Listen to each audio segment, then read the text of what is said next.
Thank you, Councillor. We're just wanting to check both elements to make, because if it isn't being recorded, then we do have a problem.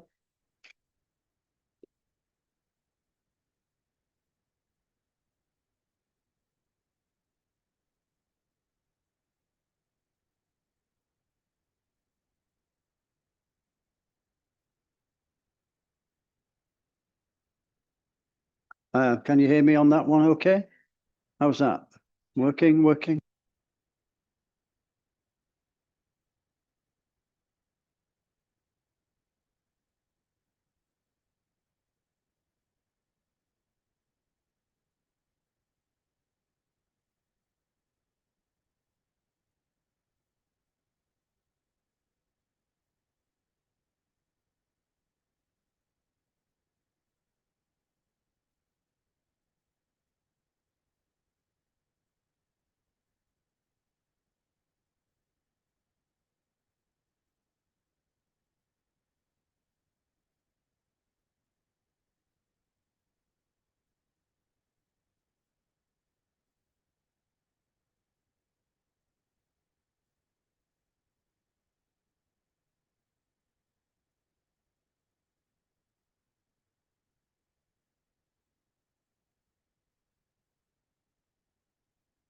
Our apologies for the interruption, but we're back up and running again.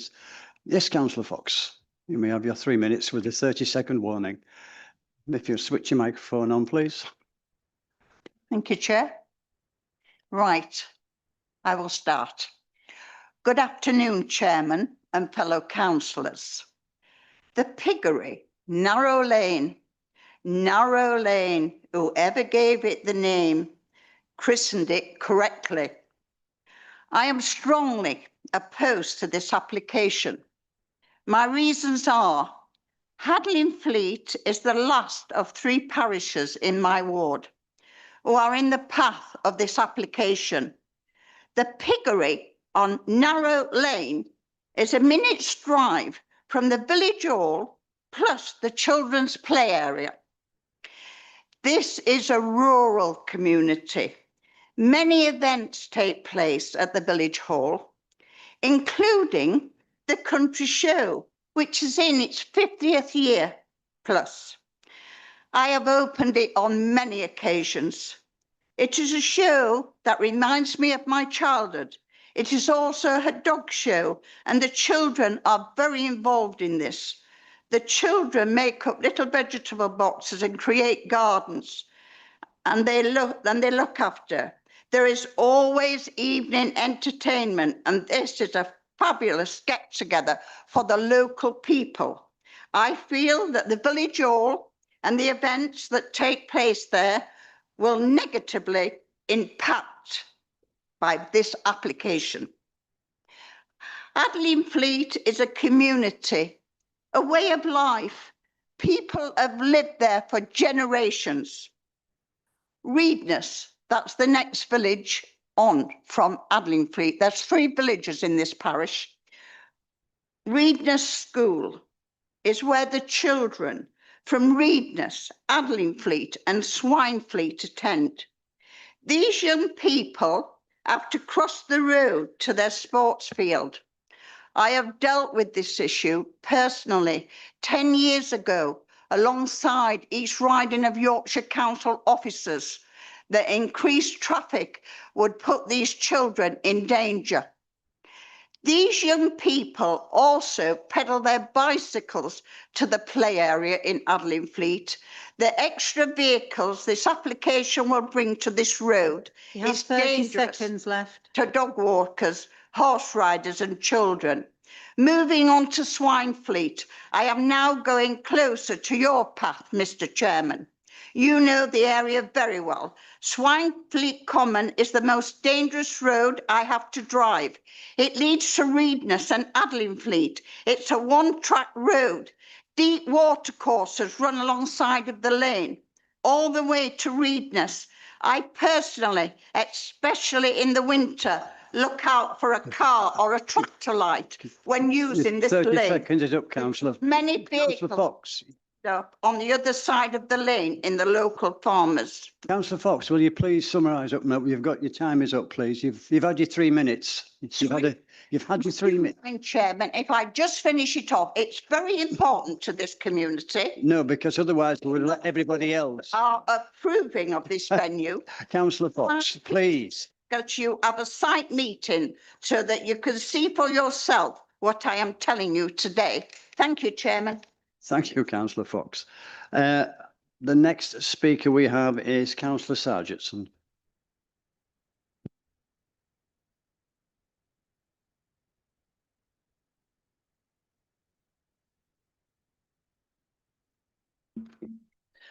Good afternoon, everybody.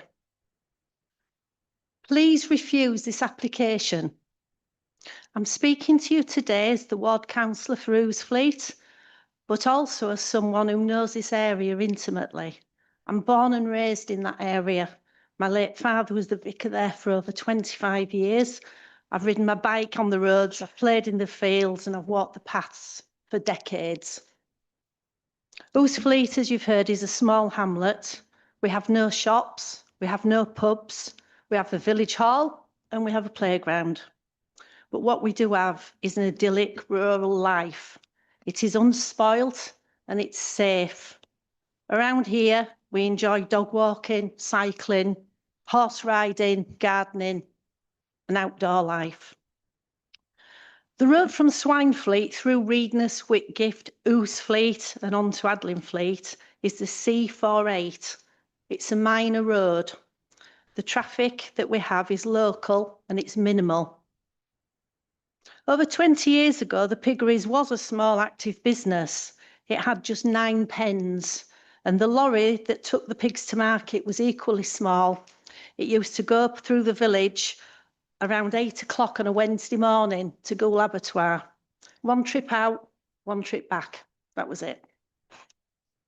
This application is asking for up to 150 visitors per event, 75 to 80 vehicle movements in and out of a venue, mainly leaving after 11 o'clock.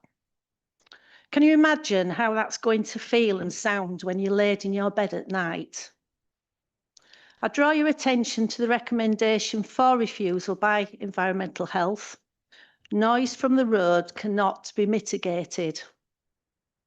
The officer's report draws comparisons to agricultural vehicle movements at night.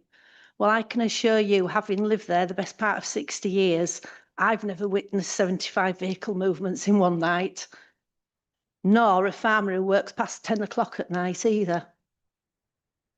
The blind junction of Ousefleet Road and Narrow Lane gives me serious concerns, as does the ability of Narrow Lane to accommodate the increase in HGV and vehicle movements. You have 30 seconds then. This application offers no economic benefits to the hamlet or to the outlying villages.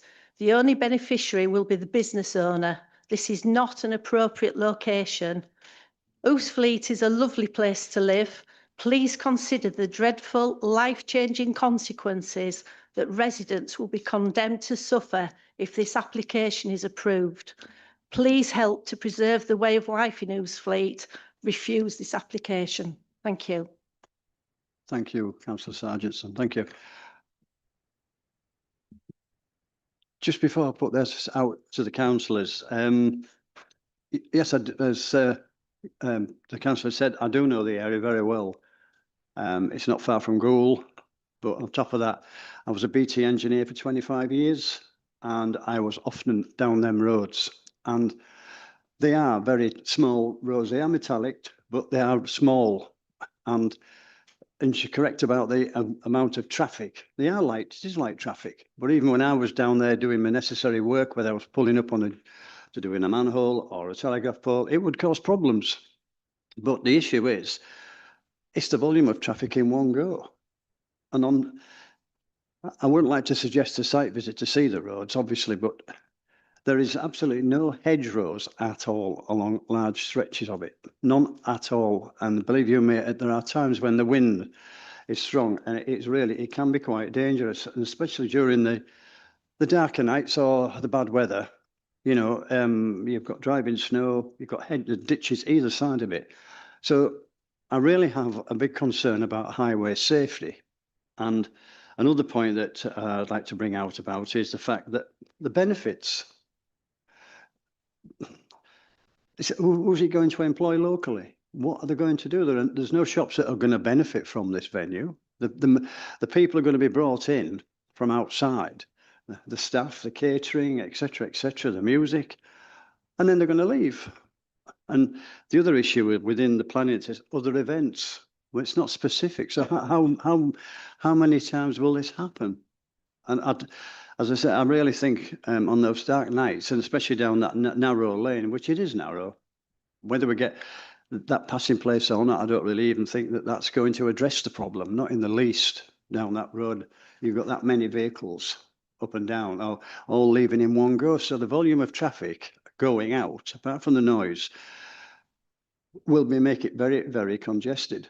And there are parts of that, but when you go into some of the village where it does actually chicane, and it's a very narrow bridge. So I do have many issues with this, and I'm certainly not happy with this planning application in the least. Thank you. You wanted to speak, Councillor Robson, yeah. Thank you, Chair. Firstly, I think I'd like to say that there's a little bit of a red herring regarding the behaviour of people who might be using the place, because that's not a planning issue. We're here to determine whether this is a good proposition or good proposal for the area, not how people might behave in the future. It could be that you would get a party of nuns there. It could be that you get a party of Hell's Angels there. That's to do with the police authorities and licensing. So we have to put that aside. Secondly, this proposed development is outside the development area of the village, and it's also in open countryside.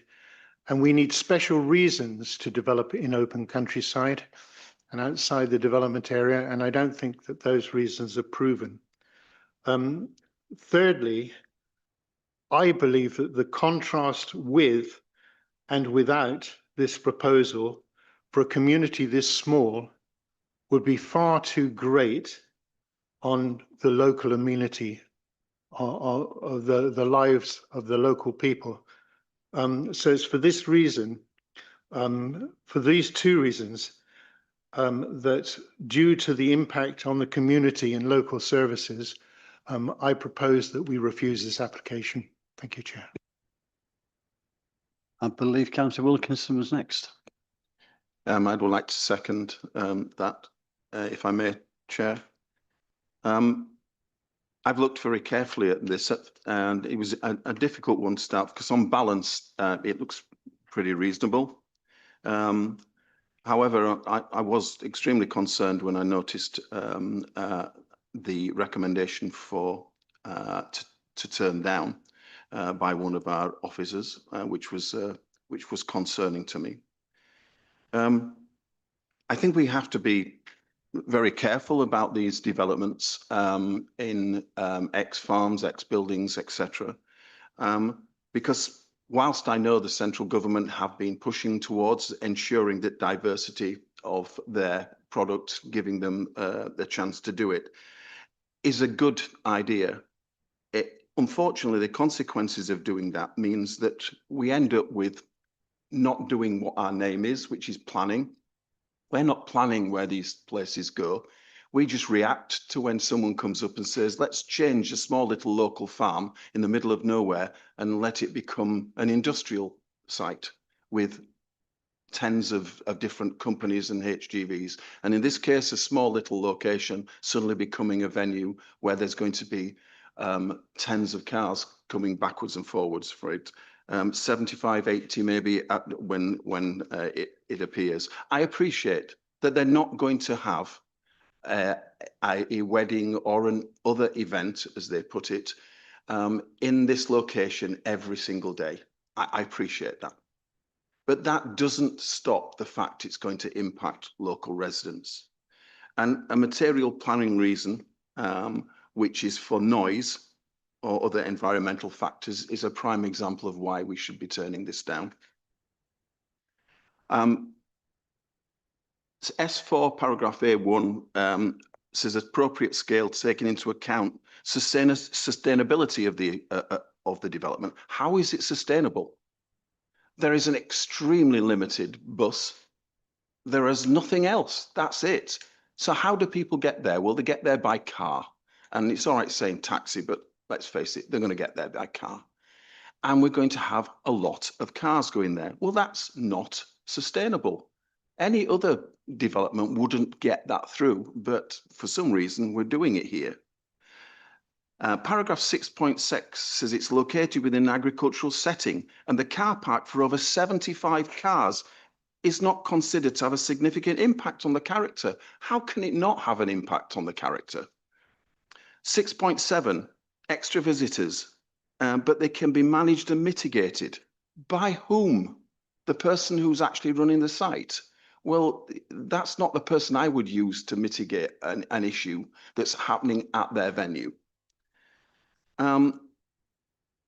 We've already discussed not sustainable location. It's just not practical. 6.19 and 6.20 says that there will be some impact if it's full capacity. Yes, there will, a substantial amount of impact. 6.25 says there's a condition here that says that the business will be linked to the dwelling nearby. Well, I've seen agricultural holdings on businesses being just given away and taken off. So I'm not 100% sure that they won't come back at some time in the near future and remove that one. As we'll find later in this meeting, we're going to have that exact thing happening. So I am extremely concerned about that. For instance, we have spent a lot of time in this committee looking at wind turbines being put up. We're not allowed to put a simple wind turbine within 400 meters of a residential house. Yet we're putting an event holding that could have stag do's and hen do's and all sorts of things happening. And I appreciate what you say, my colleague over there, who mentions that it could be a load of nuns. I don't know how noisy nuns are, to be fair. However, they might be singing a lot of hymns. The fact is, let's face it, it's not going to be a lot of nuns. It's going to be a lot of people enjoying themselves. And whether or not they do it on purpose, it's still going to be extremely noisy to people. And that affects a material planning reason of noise and environmental factors. Not moving on to the highways side of the event, which our highways officer, there's no highway safety. I've been down that road to have a look. Because I saw this and I didn't know Ousefleet. I have to say, sorry, ladies and gents, but I honestly didn't know Ousefleet. And when I went there, I thought, what a nice little place. And I have to say that narrow lane is extremely difficult to get out of. I say that because I turned left to go into it and found I couldn't turn around to get back out again without I entered someone's property. That's not acceptable. In fact, everybody has seen the video which shows one of our own refuse trucks having to reverse in. It is not very safe, and I would suggest that we look at that as another material planning reason that has an issue. And I appreciate that our highways officers have said that there isn't an issue there, but let's face it, they also said there isn't an issue on Long Lane coming from Woodmansey Way, and we're now having to deal with a massive problem there, despite being told by this committee that there would be an issue.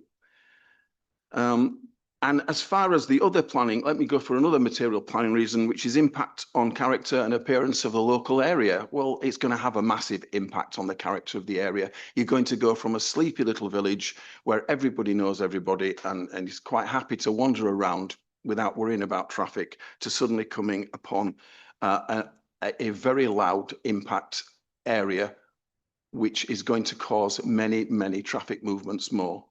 So there are three material planning reasons we can have on our refusal, and I'm afraid I could not vote for this under any circumstances in the way that it's been performed. Thank you.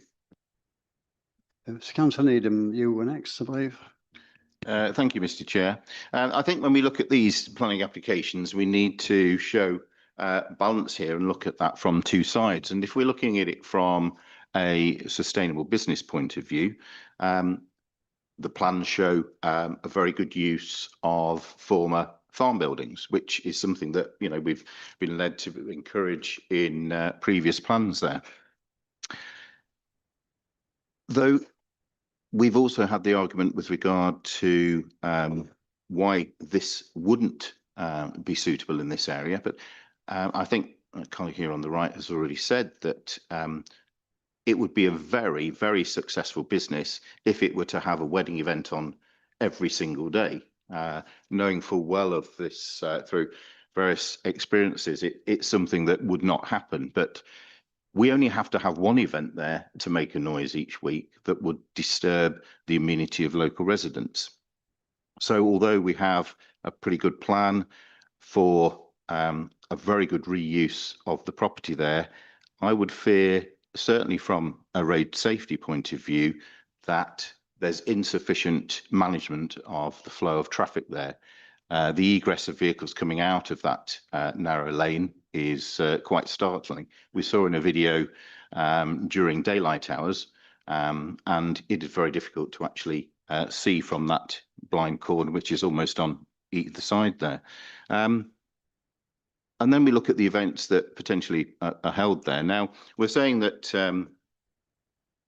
they would finish around midnight, but look at the noise pollution that there is for potential there. Look at the light pollution if events are held in summer months, which inevitably they are, and people generally move outside. So therefore, noise is far greater to be transferred to a further distance at that time of night. So I would worry for residents just from the noise pollution point of view affecting their amenity, but also the light. And then we have that very poor access at the end of that narrow lane, which it looks like an accident waiting to happen if we're looking at those flows. And like I say, we only need to have one of those events per week for that to be very troubling. So I think on the balance of that, yeah, it's great use of the plan. It's a good plan, it's a good business design, but really for the wrong location. And then with those impacts on residential amenity of noise, light, and then also the road safety, I think at this particular stage, I would be more likely to oppose and refuse this application on those safety concerns. Thank you. Just before we move on, councillors, anyone wishes to come in? Thank you, Mr. Chairman. I'd just like to ask the case officer, please, was the video that's been referred to on a couple of occasions in this committee ever sent to the planning officers? In the interest of fairness, we have to make sure that they have seen it. Through you, Chairman. I've never seen a video that's been discussed here, so we haven't had any viewing of it or made any comment on it. So it's probably not in the best interest to discuss a video that's not really being shared amongst all, including the planning authority. Okay. Councillor Meredith was next. Thank you, Chair. Actually, I'd suggest the video's entirely inconsequential, to be quite honest. Ultimately, and I think I need to get a T-shirt made up with saying this, if planning is an art, highways is a science. We are not able to disagree with the highways officer's assessment. Whether we actually agree with it or not is beside the point. It's not within our gift to make a decision and to base it upon a contradiction to what the highways officers have put here. So the video does paint a picture. It is not a pretty one. I agree with all the comments that have been said thus far.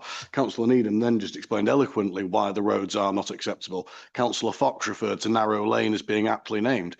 They're all correct, but it can't actually influence our decision. So truth be told, the conclusion we have to come to is it doesn't matter. Similarly, Councillor Wilkinson earlier mentioned that most people might come in taxis.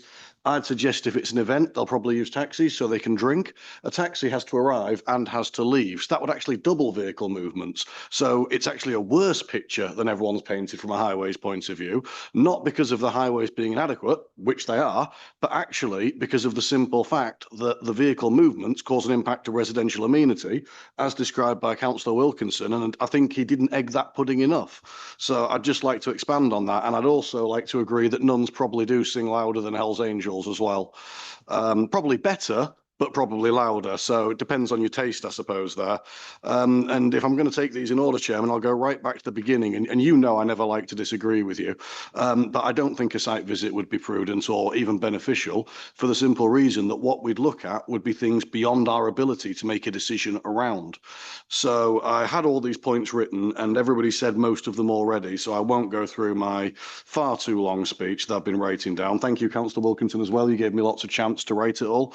But on a serious note, Chair, I think there are 4 grounds for refusal here. There's the impact on residential amenity, both from the venue itself and the events being held, but also from the vehicle movements. And let's be honest, this is an older part of our community. I bet a lot of the houses are old. I bet they've got single pane windows. I bet they're not protected from noise in the way double glazed properties are. I bet you they don't have insulation in the walls. I bet you the impact there would be much more severe than an identical set of circumstances in a new development. And so residential amenity would be impacted much worse as a result. Councillor Wilkinson also said area character impact, and I agree with that one too. There's also the standing objection from environmental control in the report, and the next one is the jarring impact on the setting at 6.6 of our report. So the fact is, Chairman, there are plenty of reasons to object to this application, and so it's already been proposed and seconded, so I'll third it, I suppose. But the point is that I want to agree with what's being said, but also stress and address Diane's concerns that whilst the highways aren't acceptable, that's not within our gift to change it. So yes, I just thought I'd conclude there. Thank you. Councillor Healy, you were next, I believe. Thank you, Chairman. Well, I haven't seen the video either, so my comments are based on what I've heard today and what I've written and what's been written here. I think my overall concern really is the way that conclusions can be so completely different to what's written in the report. So the key thing for me is environmental control. We've heard from residents about the impact and the fears that they have potentially late at night with all these vehicle movements. And the issue for me is that the environmental health officer has said noise from the road traffic cannot be mitigated. Even with planning conditions, it says that that element cannot be controlled. And yet the conclusion of the report says that it would not result in any adverse impact on the character of the area. I just don't understand how that conclusion can be reached from what goes before it in the report. And certainly hearing the residents' concerns here, I would concur with that. Wedding venues have their place. Don't get me wrong. There are several in the East Riding that are very successful. There is one in Beverley down Long Lane. But it does not impact on the community, on a tight-knit community, in the way this one would. I think there's one in Pocklington as well at Barnby Fields, which I've been to myself, and that again does not impact on any part of the community. It does not impact on the amenity at all.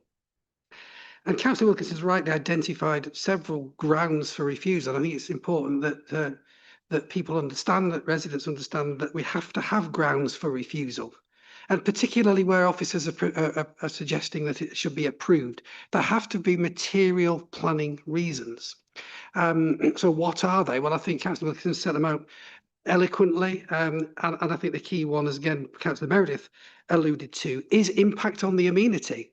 The conclusion that this does not impact on the amenity, in my opinion, is completely perverse. So I will not be supporting this application. Thank you, Chairman.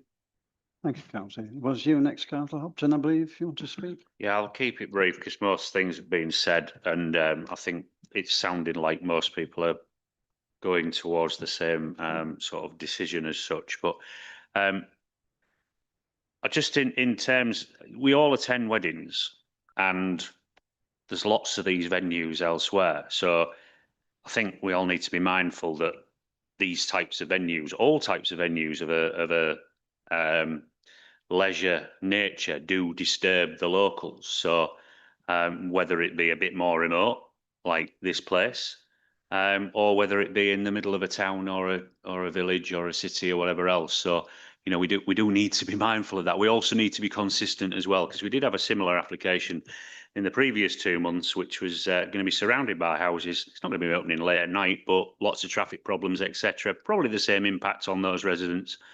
And it was waved through quite quickly by a large number of this committee. So that said, I think I would just echo all the points that I've heard. Particularly impressed with the objector and Councillor Sargentson as to the way in which they articulated those points, but also the applicant as well. You know, they make a very valid point. It is great to a business trying to survive, diversify and change, but yeah, very much so. It just feels like the wrong location. But we need to be careful with all of these applications, because when is there a right location and when is there a wrong location, at what time in history when these things are built, because it's quite a tricky one. All right, thank you. Councillor Robson. Thank you. I just wanted to answer Councillor Hopton in what is a right location and a wrong location.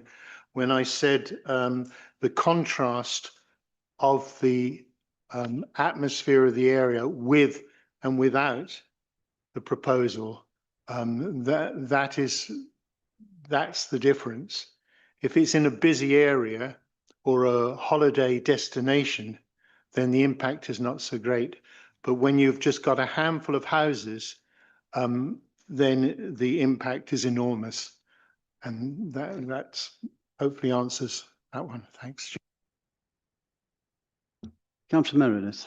Thank you, Chair. I had skipped over this, but I think after the comments from Councillors Hopton and Robson, it bears saying. So the applicant did specifically say that there would be economic impacts in a positive light, and that is undeniably true. There will be people who work there. That is a job creation. There will be supply chain. There will be local companies that make food, make placemats, make table settings. There will be an economic benefit, which is why it was not on my list of reasons for refusal. Similarly, as Councillor Hopton said, we do need to have an even hand. I voted against the application in Swanland last month because of the impact of residential amenity. That one did go through, much to my frustration. And Councillor Robson's really hit the nail on the head there. It's about measuring the impact on the area and looking at each case on its individual merits. Now, I've advocated for farm shops and for wedding venues to be in rural isolated areas. This is rural, but it is not isolated. The examples I gave were the garden centre in Shiptonthorpe, Drewtons in South Cave. The only neighbours they're going to affect are going to be trees, pigeons and sheep. They're not going to complain. They can't vote. We don't represent them. They're not here for us to be, we're not here to be protecting of them. In this instance, we have a community of people who have come here today en masse to point out their concern, because it is rural, but it's not isolated. And that's the balance we have to draw. And I didn't want to highlight that because it seemed like we were all singing from the same hymn sheet, but it is worth noting this officer report does include positives, and it does include negatives. What we have to find is a planning balance. And I think we've given enough legitimate reasons to warrant a decision to refuse, which in turn is why I'm supporting Councillor Robson's proposal, seconded by Councillor Wilkinson. But it's definitely not black and white. It's a difficult one to assess. And I sat down today honestly not knowing which way I'd go. I'm pretty confident now, but it was interesting to hear from everybody. Councillor Gill, you wanted to speak?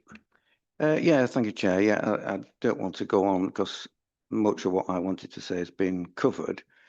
But something aside that's rather frustrating is that the application is dependent, if it was to go ahead, dependent on a passing place, which the applicant has mentioned. But what is frustrating, I learned earlier that if the passing place is not agreed upon, either something to do with the landowner and the council, then the application can't go ahead. So it's rather frustrating for me while this is here anyway. But that's life, that's what it is. These are the rules. So I just wanted to express that frustration and probably comment on something now that probably isn't a planning consideration. But the applicant that's taking this on, I think it's an absolute brave move, really. I mean, they say they've got experience in this, but it just doesn't add up to me why something like this is viable. We've got pubs, restaurants closing down, shut up for God knows how long, that could easily be invested in and made into wedding venues. I don't understand the market in this area. But then to impact this venue on a narrow lane with potentially no passing place, or it could have a passing place, access to narrow roads through villages as well, to me just doesn't make sense. But I won't be supporting it, but thank you. Thank you, Councillor Gill. Any other councillors wishing to speak?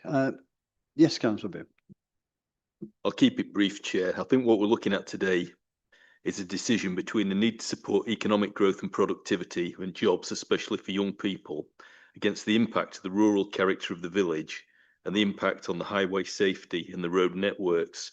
When I read the notes last night, I really wasn't sure. I was erring towards approval, but having listened to the residents and the ward councillors, I think there are strong material planning reasons for refusal. So I will also be supporting Councillor Robson's proposal for refusal on this issue. Thank you. Yeah, thank you, Chairman. Yeah, it's been a useful debate. Good to hear all speakers and also the debate between members. There was quite a few reasons put forward to refuse the application. I'm just going to try and sort of summarise a little bit more and sort of tie it into local plan policy. So we've got the first one about impact on the community, primarily residential amenity from comings and goings of traffic, and also noise from the venue. So I think that's a reasonable conclusion to come to for that. The second one was about impact on area character. Again, a subjective issue, but I've got the car park being the primary issue in terms of impact on character. Was there anything else that? No? Okay. And then the third. Did you want to say? If I may, the best way to describe the area character impact would be at 6.6 of the report, Mr. Chairman, where it says that it would be jarring on the setting is the phrase in the report, page 11, if memory serves. You're testing me now here, Mr. Thompson. But it was described in the report presented to us as much more than simply just the car park. It was the business itself. It was the actual nature of the business. Even the fact that there will be noise playing. And when I think of a rural countryside setting, I think of birds tweeting. I think of tractor engines. I think of people saying hello as they're walking the dog. I don't think of ABBA being played in the background at 11:10 on a Saturday night at a wedding party. And I would therefore describe noise as an element of an area character as well. And a wedding venue or an events venue or whatever it may be would be jarring and impactful on that area character. So I'd suggest the area character itself isn't just the aesthetic, it's not just the scenic, and therefore it's not just the car park. It's jarring in and of its very nature.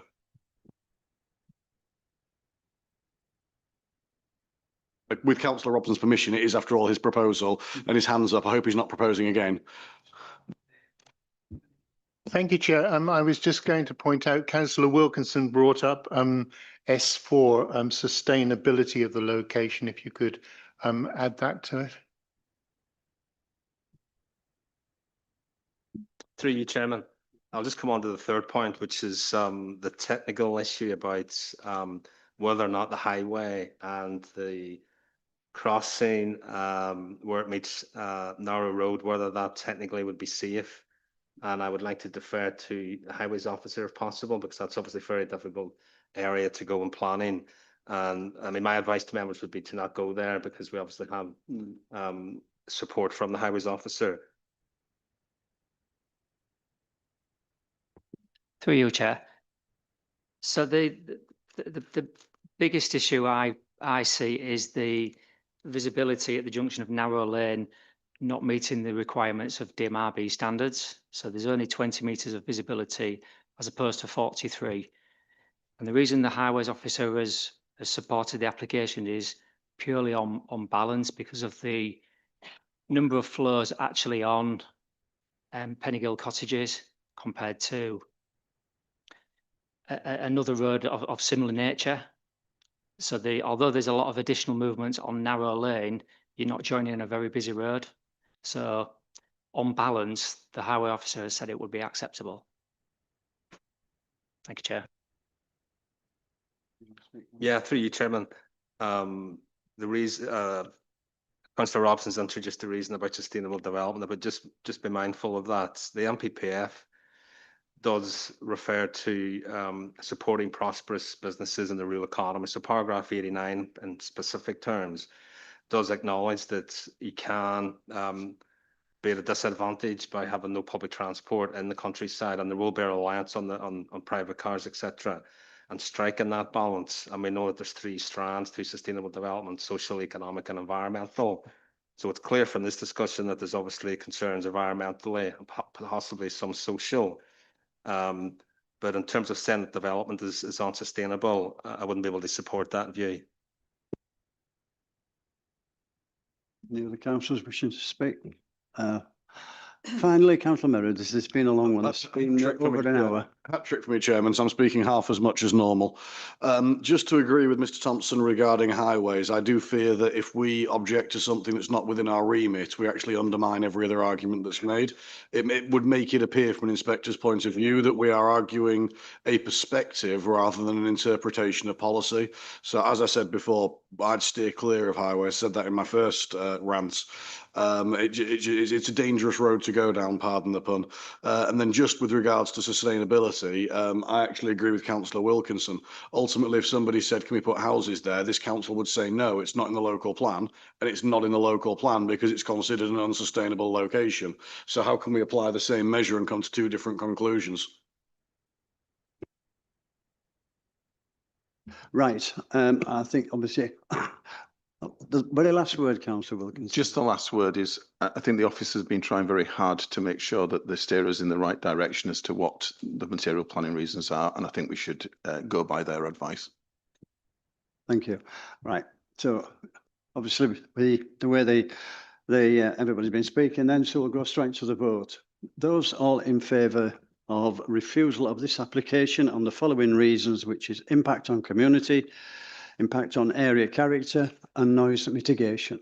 So if we'd like to vote, please.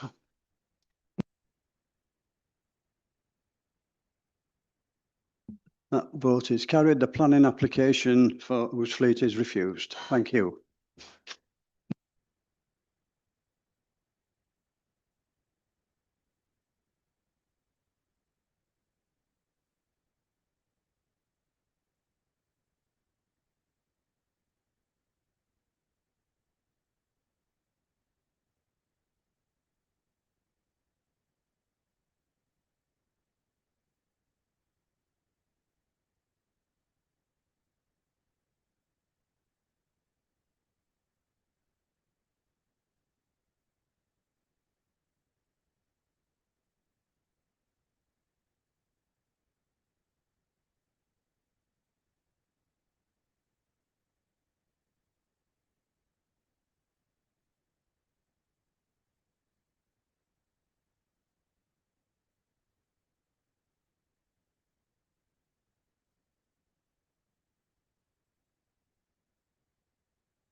Aha.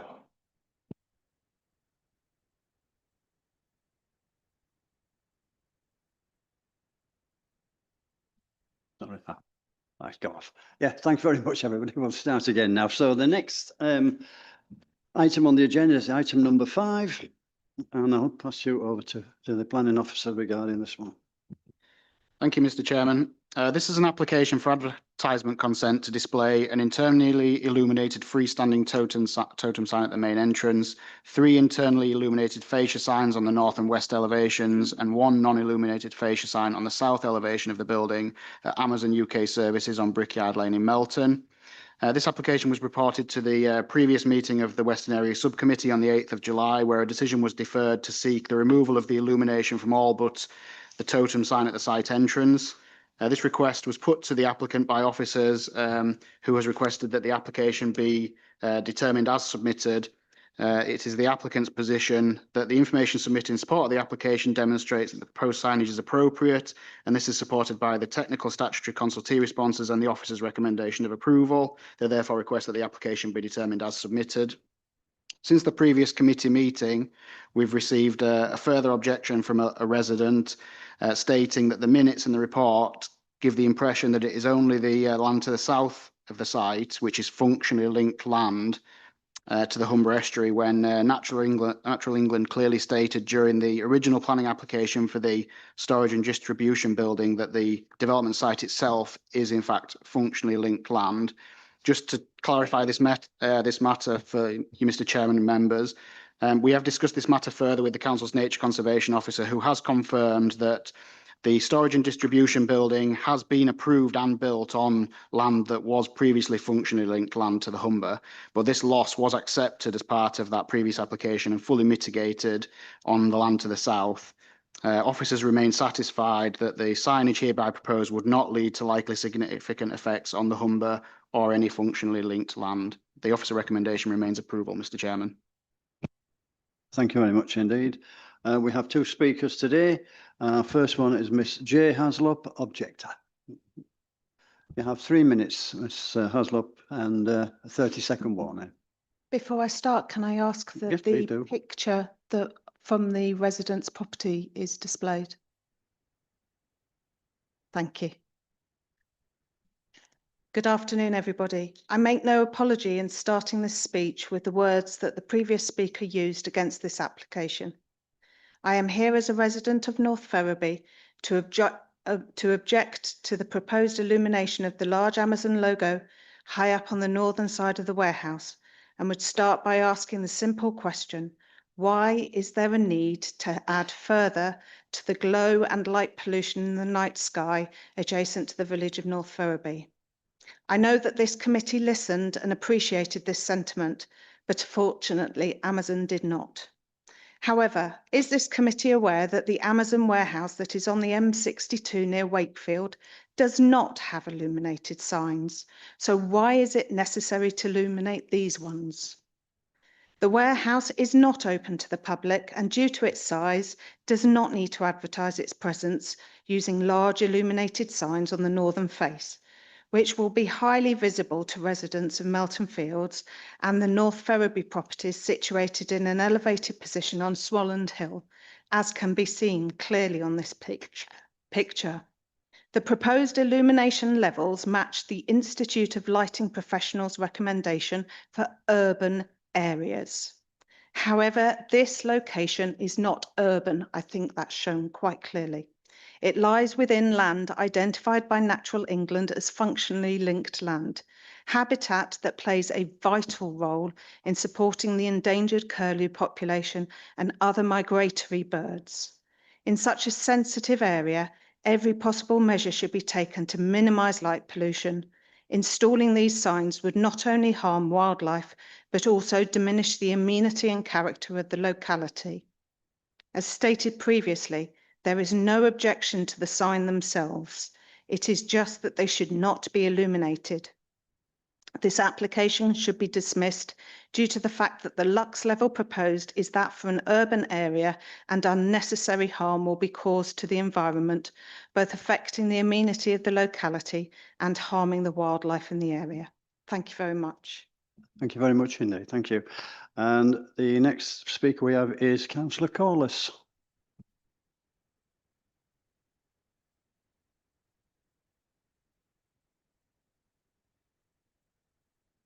I think you know the procedures, Councillor Corliss. 3 minutes, 30-second warning. Thank you. Thank you, Chair. I've been asked to come and speak today by a residents group in North Ferry, and I don't intend to discuss any planning reasons other than one. I wish to demonstrate that there's a severe effect on residential amenity by eliminating signage on the north elevation of the building. And I think we need to start by ensuring that the committee appreciate the proximity of this massive building to the village. And that's further, it's number one, I think. Back? Yeah, okay. And this is just one from the original planning application, but for this purpose, it serves well. So we can see there the Amazon building, obviously the large dark grey, there's the parking, and there's North Ferry right bang alongside it. And if you look at the residential street that's running up the right-hand side of that picture, you'll see that's all laid out, houses and back gardens. Excuse me, in the distance between the nearest point of that Amazon building and the back garden is only 120 metres. Yes, 120 metres. It's that close to North Ferry village. Now, within that narrow strip, there's a line of deciduous trees and an open space. This is a massive building, as we'll see in other photos. And the unfortunate souls at the bottom of that street there, in the lower half of the right-hand side, are looking straight up at it. But we're not here to talk about them. We're here to talk about the impact of looking at the north elevation. So if we look up from the north line of the building, you can see that all the houses further up than that get a view over the deciduous trees or open space or parking onto the north elevation. So there's no doubt at all here that it is visible to the top third of residents. You have 30 seconds left. Okay, right at the top left, you'll see residents in Milton looking straight onto the north. Can we move on to that last picture, which was taken on a nice summer day from the top, one of the residences on the top right? Okay, there's no way that you can say that they can't see it. That's the Amazon building spreading right across the photograph. They can see the north side, and it has a massive effect. This committee, it has a massive effect, and this committee is just being asked to ice the cake. 30 seconds is up. Thank you. Thank you very much, Councillor Corliss. Thank you. On this application, Councillor Hopton wishing to speak. Thank you, Chair.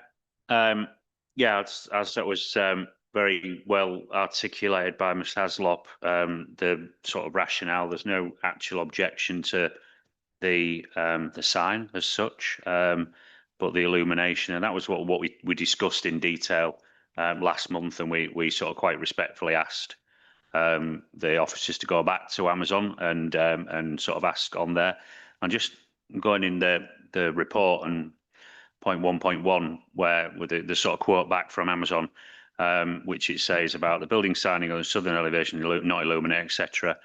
We understand there are no concerns with these latter two signs. No concerns from who? I mean, that's factually incorrect. There are concerns with these other two latter signs because it was raised by the committee and raised by lots of other people. So whoever has quoted that back from Amazon is wrong. And then just sort of moving on, committee referred to concerns regarding impacts on amenity and wildlife, and members voiced they felt illumination was unnecessary. And then there's another paragraph that's coming along that basically says, we don't really care what the committee says. We're not making any changes, not even a nod to what we said at the last meeting, and we're going to just submit it without any changes, without due regard. So to say I'm disappointed is an understatement. I've mentioned earlier in the sort of declarations, I've had a lot of dealings with the representatives from the contractors and Amazon the last 18 months. And so I am surprised and disappointed that they've not given a nod to the residents, particularly, as Councillor Call has just pointed out there, the residents up the top on Woodgates Lane in North Ferriby, but also those at Brickyard Lane, which are very, very close to the entrance to that to the building, and also the signs that are there. So I made the flippant comment last month that any drivers who are looking for this place, if they can't find it without illumination, then maybe they need a new job. And I think I'll stick with that rather flippant comment. Well, it can't be that flippant. I've said it twice now. And on that basis, I personally feel that they haven't come back with anything different. There's no need for illumination. It's been mentioned that there's other Amazon locations that are not illuminated. I don't know why they want to illuminate this. It doesn't feel right. It doesn't feel necessary. And on that basis, I'd like to propose for refusal on the impact on residential yeah, that's the word. Yeah. Thank you. Amenity. There we go. Thank you very much on that one. Councillor Healy, you wish to speak next? Thank you, Chairman. Well, I'd like to second that. The residents of North Ferriby have been living under the shadow of Amazon for years and years and years. And I'm not just talking about since it's been built, but before that as well, worrying about what it might be like. And now they're living with it. Amazon, one of the most successful companies on the planet. You would have expected and hoped that their desire to show some sort of corporate social responsibility would have been to reach out to their neighbours rather than ridicule them and ignore them and rub their faces in it. The concerns of the parish council are very, very clear. They understand having signs, that Amazon would want to have signs. Non-illuminated signs would be acceptable. But this idea of illuminated signs will be intrusive to the street scene, intrusive to the amenity. There's many things worse than light pollution. Light pollution, people open the windows and the curtains and have this to look at all the time. Why does Amazon need illuminated signs? It doesn't enable them to get more business. Everybody knows that they are, who they are. Everybody's a customer, pretty much. And there is no need for it. I wasn't at the last, obviously I'm not a member normally of this committee, but clearly my understanding is that you respectfully went back to Amazon and asked them to remove the illuminated signs. And what you've got here is, well, it's just a very polite no chance. So it's very disappointing that Amazon are behaving in this way. So I support the grounds for refusal. As I said earlier, we have to have planning reasons for refusal.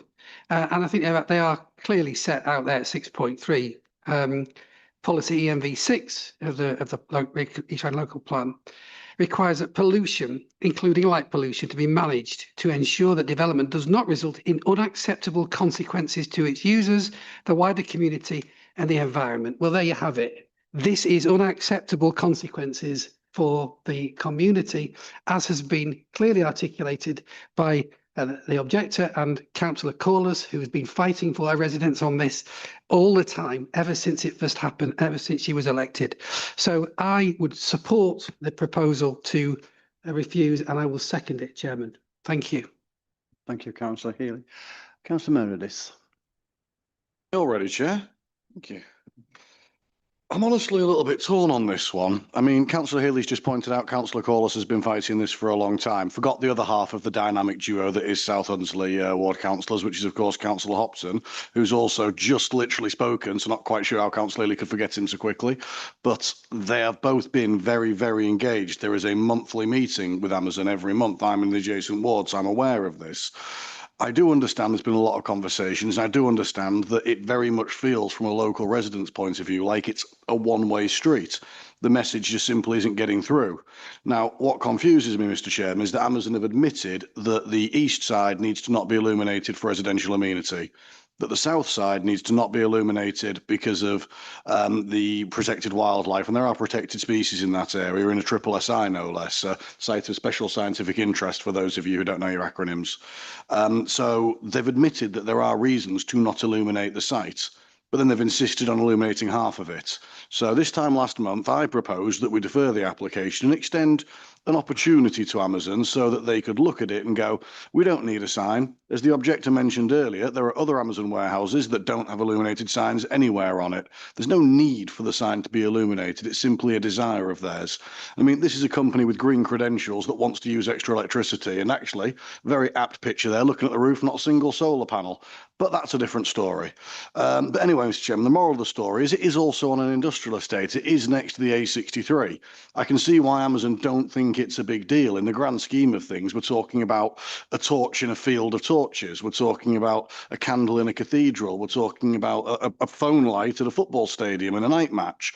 So I do understand why Amazon don't feel that they need to turn the lights off, but they should want to turn the lights off. They should realise they're building next to a community that they've already upset quite a significant amount, and this was their chance to extend an olive branch, and they snapped that olive branch. Now, I don't vote on principle, I vote on policy. On principle, I'm disgusted that they've come back so quickly without changing anything. On policy, I'm going to have to defer to officers what leg we've got to stand on, because when I read through this agenda, my fear was that we'd be told that there isn't a policy reason to refuse this, or at least not one that's defensible.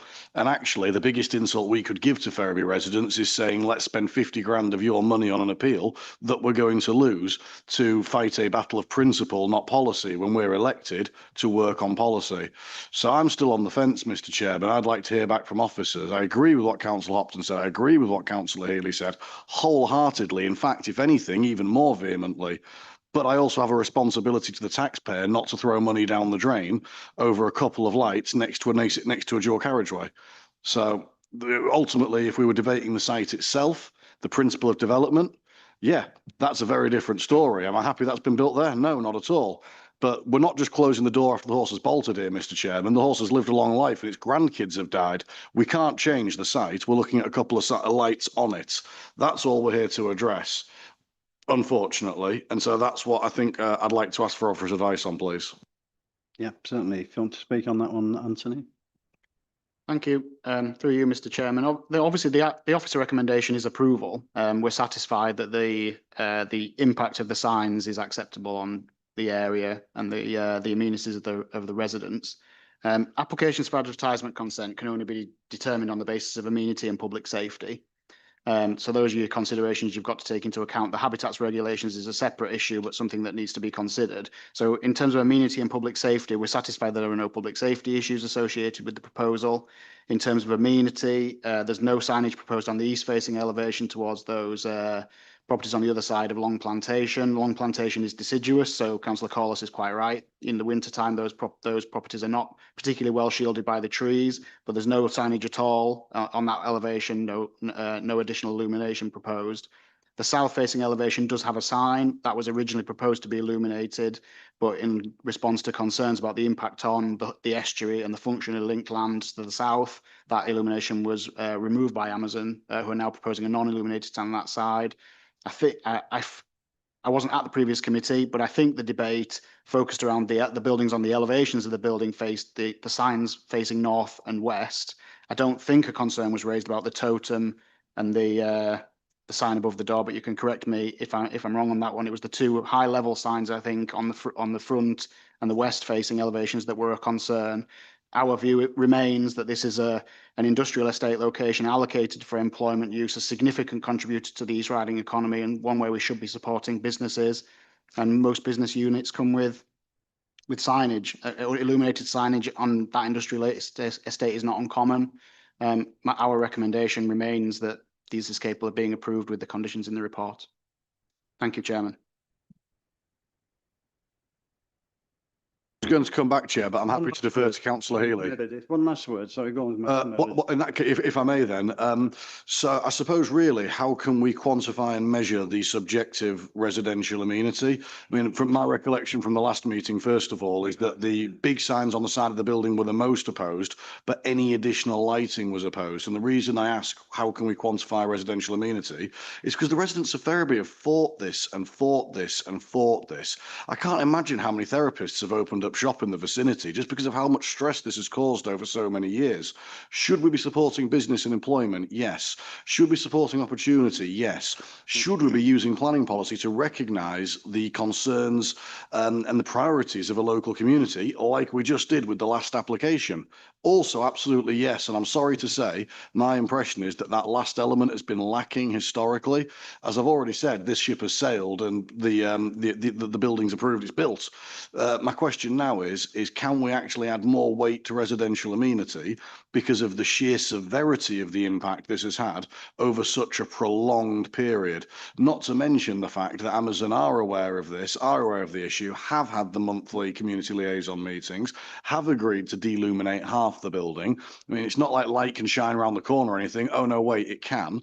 That it just seems to me that this is, I think it was described at the end by Councillor Corliss, this is the icing on the cherry on the cake. It's very frustrating. And we gave Amazon the chance to say, no, we're not going to, and they did it anyway.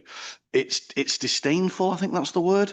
And so, as I said, from a planning point of view, I really feel like I'm batting against a closed door, but I feel so strongly about it. I feel so sorry for the residents who have been so perturbed by this.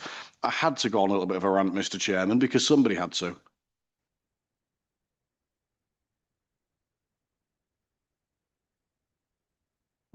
Nothing further at this time, Chairman. Thank you. Yes, Councillor. Yeah, I think that's a very fair point that Councillor Meredith has made. He's captured the concerns of residents, and he asked the officer a fairly straightforward question, which he gauged the mood of the room and the mood of the residents, where effectively we're saying, what grounds can we refuse it on?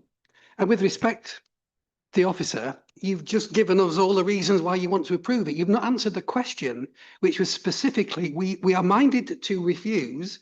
Can you help us articulate the grounds for refusal? I think that that's my interpretation of what Councillor Meredith has said. I may be wrong. And am I right or wrong?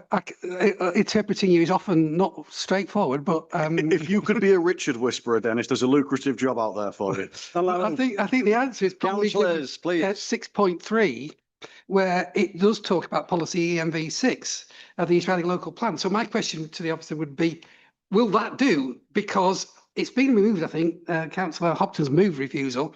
I've seconded it. You would correctly ask us for grounds for refusal.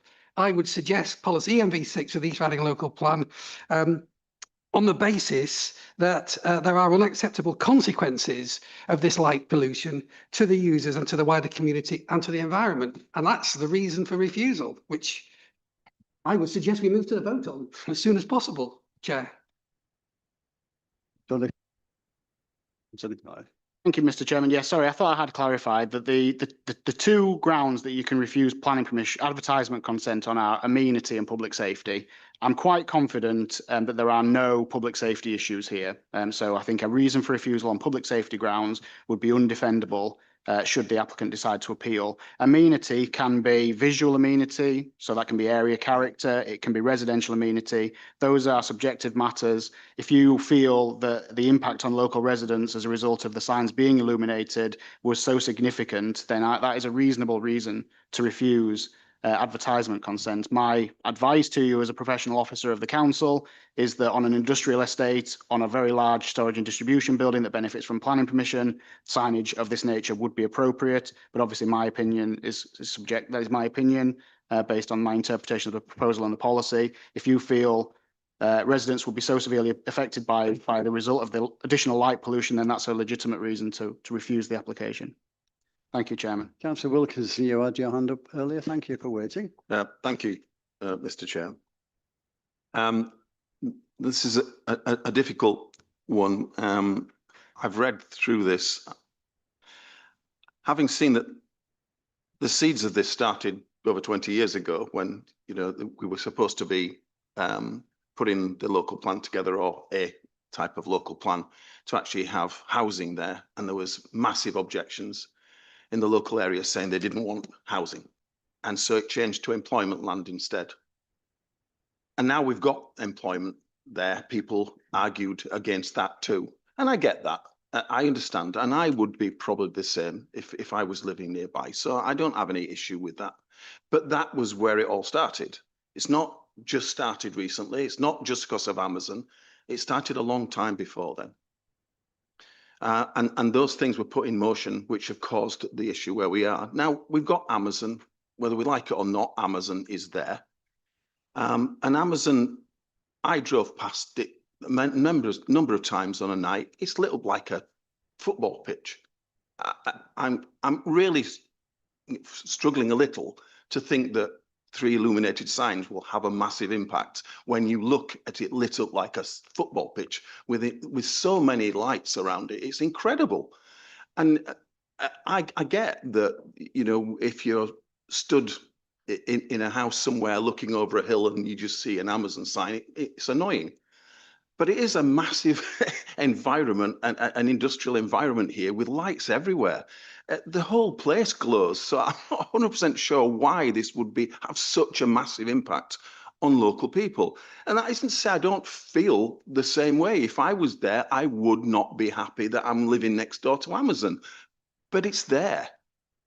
And I understand about it. A 26-foot by 6-foot sign is a pretty big sign. But they did move. They did actually say that they weren't going to illuminate the southern one, and that they're not going to have one, I believe, on the east side. So they have moved something, but this is a big industrial area, and the totem I don't think is an issue. Having a lit sign outside the front of their place is fine. The other signs, as I said, I am struggling in terms of a planning reason to actually say that given the massive amount of light that is covering this entire area, that these 2-3 signs would make that massive a difference to locals, other than they are fed up of Amazon. They've been fighting it for years and they just don't like Amazon. And I get that, but that's not a reason for us to turn it down.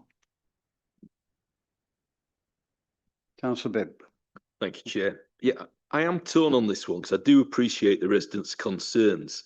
But reading the notes, the council's own environmental control officer has said the signs would not detract from the visual or residential amenity of the area and have no impact on amenities in terms of light pollution. So should we accept that? You know who's right? Do we have a strong enough material planning reason for refusal, which we're going to be able to defend on appeal? And I'm thinking not. So I'm still torn on this. I'm going to listen to what's been said, but it is a tough decision, this one. Thank you, Councillor Bibb. Councillor Hopton. Just coming back to probably what Councillor Wilkinson and Councillor Bibb said there, and I think also as well, whilst we do always need to be conscious of the council and costs and things like that with appeals, we can't be a committee and be constantly concerned about appeals and will we win the appeal or not. We have to go with what we feel is correct, and I think we do have sufficient planning grounds here. So who's to know that, you know, really with this debate and whatever else, Amazon will listen this time and won't appeal. There's no guarantee that even if, you know, we go a different way and they were appeal, that they would win any appeal. But there's also no guarantee that they would even appeal. So let's not worry about an appeal for today. If I could just draw you back, and if it's okay, Jane, if you could go back to that view from the Woodgates Lane, the one up high, whoever's in charge of that. Is it you, Anthony? Sorry. That one there. So I think this is the issue. So yes, it is lit up all around, but obviously, as you can see with those trees, you're not really seeing, you know, most of the industrial park there to a degree, but you are seeing the top of the Amazon building peeping up above. So if you stick a great big whacking Amazon illuminated sign on the northern facing bit, which is the main area of contention here, then you are seeing that up there. And being familiar with the area and having done my research, as I would do, and being a local and knowing the area like the back of my hand, Brickyard Lane, which is the houses just dead opposite, which again, Anthony, if you wouldn't mind going to the plan of the area, which shows the two sets of residential there. So just above, yeah, that was the one you had a second ago, was all right. Oh, there we go. Yeah, okay. So top left-hand corner, that is Brickyard. Well, you see Brickyard Lane there, then you got the roundabout, and then Brickyard Lane continues, which takes you right the way down. And there are some people that do live next to the A63, pretty much.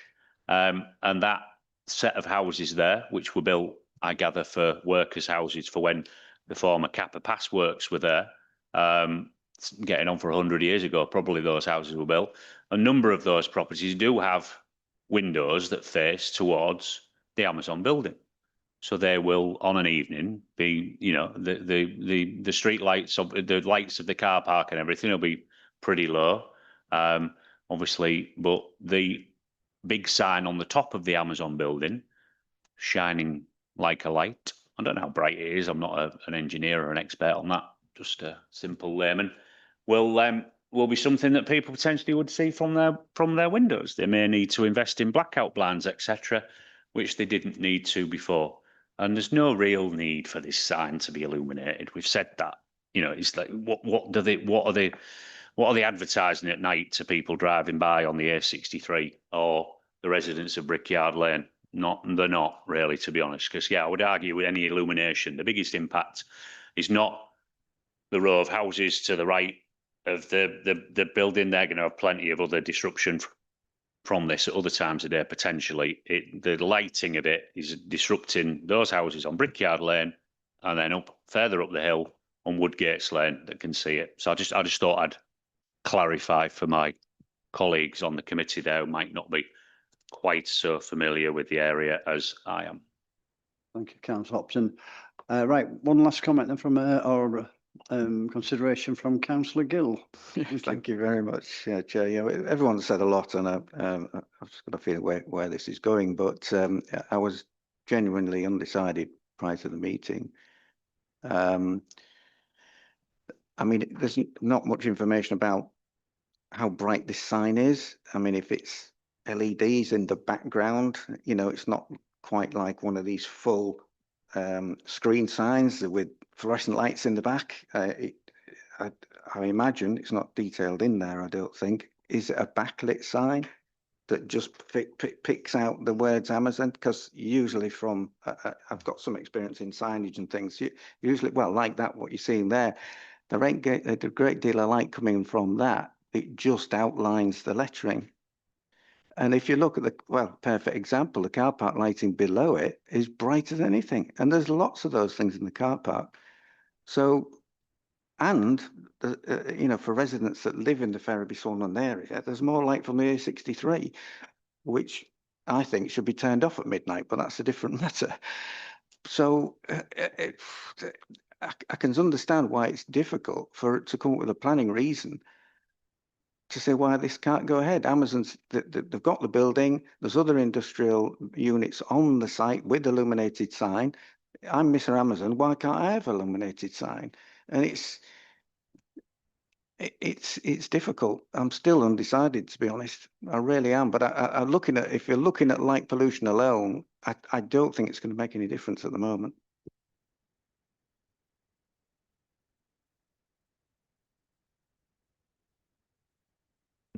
Sorry, Thank you, Chairman. Sorry, just to clarify, we have, and we do set out in the report and on the plans, very detailed information, how bright each sign is, how it's illuminated and how it's constructed. So we have that information. This is an example that Amazon provided to us of the backlit type of illumination that they're proposing on the signs on the building. And I just had a question in terms of the recommendation. I have your concerns regarding residential amenity. I have your concerns regarding who you're concerned would be affected, but I just need to know which signs it is you're specifically concerned about, because obviously the south-facing sign has no illumination. The totem sign at the site entrance is low level. So that leaves the west and north-facing signs on the building, and there is a building above the entrance, but again, that's lower down on the elevation. So I need to know whether you're concerned about that one also above the entrance door to the building, or is it just the large Amazon sign? So sign 4 and sign 2 and sign 4 and 3, sorry. Thank you, Chairman. Councillor Meredith. Let Councillor Gill go first, because I've got a very hypothetical and esoteric question that might make Tony's head explode. Right, Councillor Gill. Sorry, some clarification there. On the overview map, it said there were the signs at the front was 1 and 3, so it looked like there was that sign 1 and 4. That looks like 2 signs, but that doesn't seem evident on the drawings. So are we looking at 1 sign just on the front or 2? There's 2 signs on the front of the building, through you, Mr. Chairman. Sign 1 is above the entrance door and is the Amazon logo on its own. It's low level above the doors. Right. Sign 4 is also on the north facing elevation and is the Amazon logo in black with halo illumination. They're both north facing. And sign 3 is on the west facing elevation, Amazon brand and logo again in white, but halo illuminated again. Thank you, Chairman. Yes, yeah, thank you. I mean, obviously the low level totem pole thing, I personally can't see that a problem at all, because if that helps vehicles get into the right entrance as opposed to going further down the road, I mean, it's quite low level, that really. But the west facing one doesn't affect residents that way anyway. I just wanted clarification of why we're looking at 2 signs, but if it's just on this issue, are we discussing both lights? Are we going to be more picky and pick on 1 light? This is the issue that we're coming together. Are we on with this application? Obviously, it's recommended for approval, but obviously the feeling of the room, it's going to be refusal, and we're refusing everything, the lighting issue that Amazon are asking for, or are we now starting to talk individual lights? It's sort of getting a bit confusing.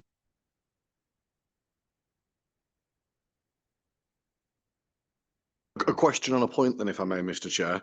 So I'll do the point first. I would personally be happy to defer to Councillor Hopton and indeed Councillor Corliss as the 2 people who know the area best. The point I'd raise on that is that Kemp Road is the most expensive street in the East Riding per square metre for housing. It is up the hill from Amazon. In fact, it's probably not too far, if not where that photo we just saw was taken from.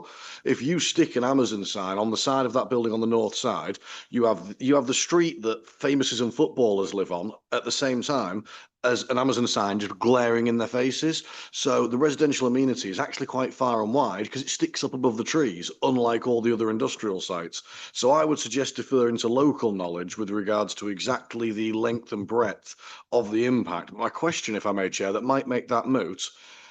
Tony, what would happen if we all abstained and refused to decide it because it's just such a pain?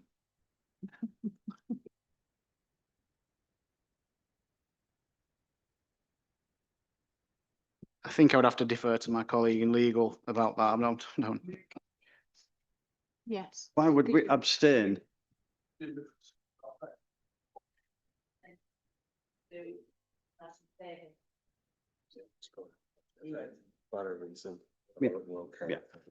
Right, councillors, I think we've flogged this one to death. I appreciate other people want to speak. But I mean, what I said earlier about 1 light or 2 lights, immaterial, you can't have a split decision. So we've got 2 options, approval or refusal. So we've had a proposal from Councillor Hopton, seconded by Councillor Healy, for a very good reason, impact on residential visual amenities. So I think we'll just go straight to the vote on this one. All those in favour of refusal on those planning grounds?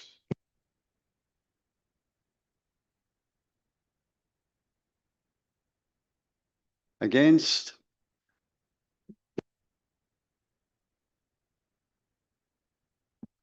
All those for refusal?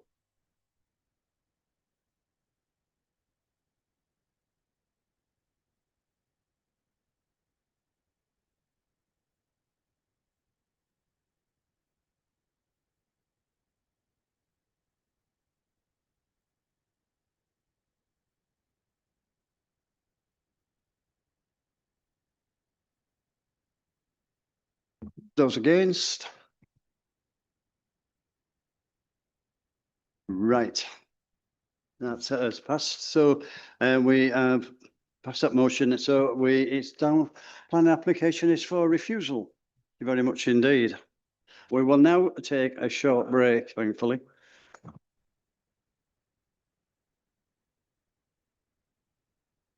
Right, everybody, thank you very much for waiting that much. Welcome break. Right, so now we will move on to agenda item number 6, if you would please, sir. You've done it.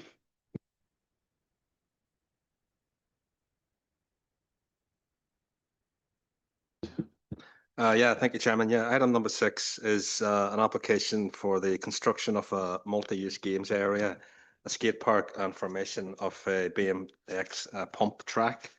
The recommendation is to defer delegates for submission of some additional information to do with protected species and habitats.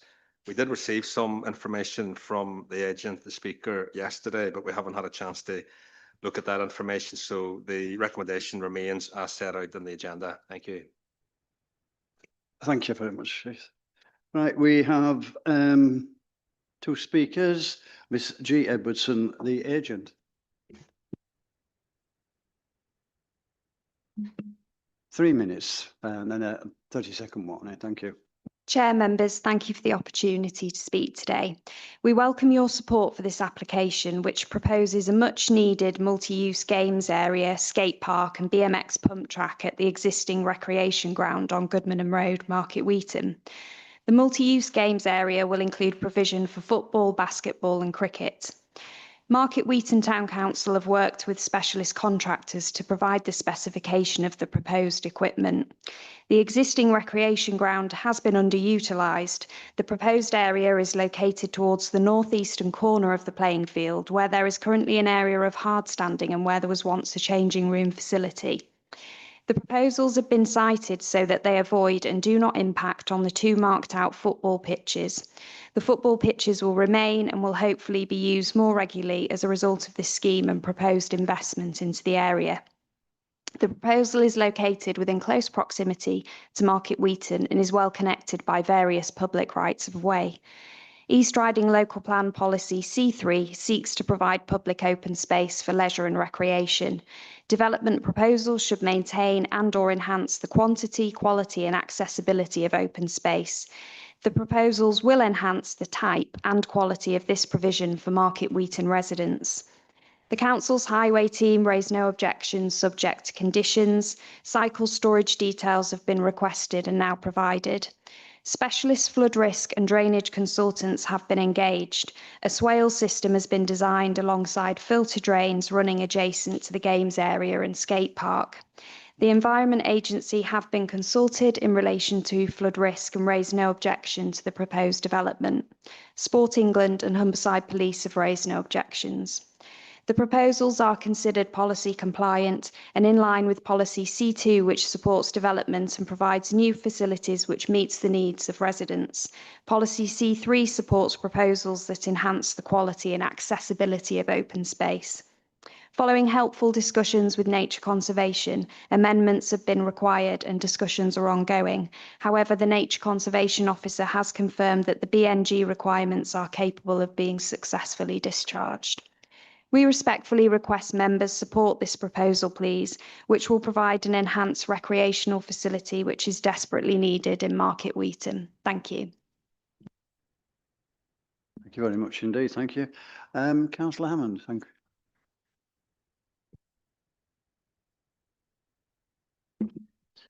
Thank you, Chair, and good afternoon, members. I'm speaking on behalf of myself, Councillor Carey and Councillor West as the 3 ward councillors for Market Weighton. This has been 6 years in the making, this project, far too long for the teenagers and young adults of Market Weighton not to have their own space. In fact, sadly, we've just also now lost our local youth group. So the only thing on offer in Market Weighton to our young people is the youth bus that this council and the Police and Crime Commissioner put on a few nights a week, which is an excellent service. But obviously they need their own space in the town. I noticed there have been some objections regarding this site in particular. Yes, it does flood on the odd occasion. It does not flood every year. It only floods in winter if we have a particularly wet winter. But all the products as part of this application have been designed to be able to cope with those flooding issues, and it's been located also on that part of the site because it is the part of the site which floods the least. I also note there's concerns about potential for antisocial behaviour down here. Well, the police's design out crime team have also been to the location and are quite happy that it's well overlooked by the road, Goodman Road, as you can see, and also a number of public rights of way, including the Hudson Way, which is a very well used public rights of way, and also from a distance, houses overlook the site. So actually, if anything, this is meant to try and help us deal with potential antisocial behaviour issues in the town, by making sure that our young people have their own space to do what they want to do in their free time. So I would really, really encourage you all to please support this and support officer's recommendation for approval, defer to delegate for approval. As I said, this has been too long in the making. We need to give the young people of Market Weighton their own space. So please, please, please do support this today. Thank you, Chair. Thank you very much, Councillor Hammond. Thank you. Councillor Bibb had his hand up first, I believe. Thank you, Chair. I'm really pleased this has been brought here today. It's a superb proposal. I'd like to congratulate the ward councillors on the great efforts in securing this. I mean, who wouldn't want a multi-use games area? Football, basketball, cricket. There's a skate park. There's a BMX pump track. It's a fantastic facility for the young people of Market Weighton. Yes, there has been some objections, antisocial behaviour. Well, in my opinion, this will lower antisocial behaviour because it will give the kids something to do. I'm going to support anything that is good for the physical and mental health of young people in the East Riding. The flood risks have been mitigated.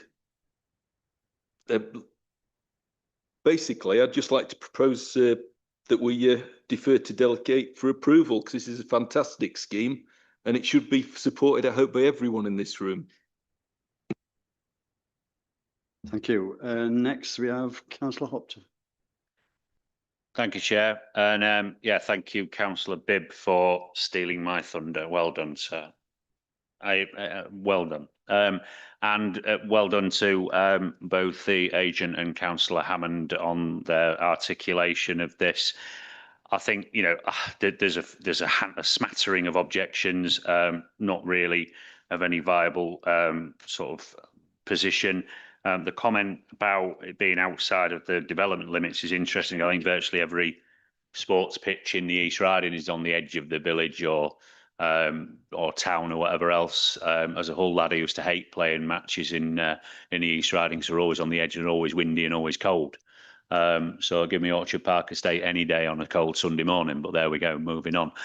So I would like to second the proposal. Great thing there, and you know, let's get this thing built. Feel sorry for the kids who were teenagers 6 years ago because they might have migrated to the pub by now, but at least those that we can get this built quickly, and some of those who are teenagers now will be able to benefit it before they become adults. Thank you. Councillor Needham was next. Thank you, Mr. Chair. I speak as a resident of Market Weighton here, and this facility is something that is certainly desperately needed for teenagers, children of that age group. We've got facilities for much younger children in play parks, but not to the extent of this particular age group. I am torn, however, because this area really is known very much as the Goodman wetlands. Now, I understand that mitigating provision has been made with regard to the dispersal of water, but if we refer to item 6.20, the application is located with an area designated as a water storage area. It is designated as a functional floodplain as there is a high risk of flooding. Now, I've lived in Market Weighton for over 20 years, and this field floods every year. In the last 10 years, it had flooded so desperately that the water level has risen to an area 1 foot just below the cross, the top of the goalposts, so from the crossbar. And I've seen twice in the last 10 years people kayaking in this particular field. So it's a desperate provision that we need for that age group. Is it in the right location? I think probably not.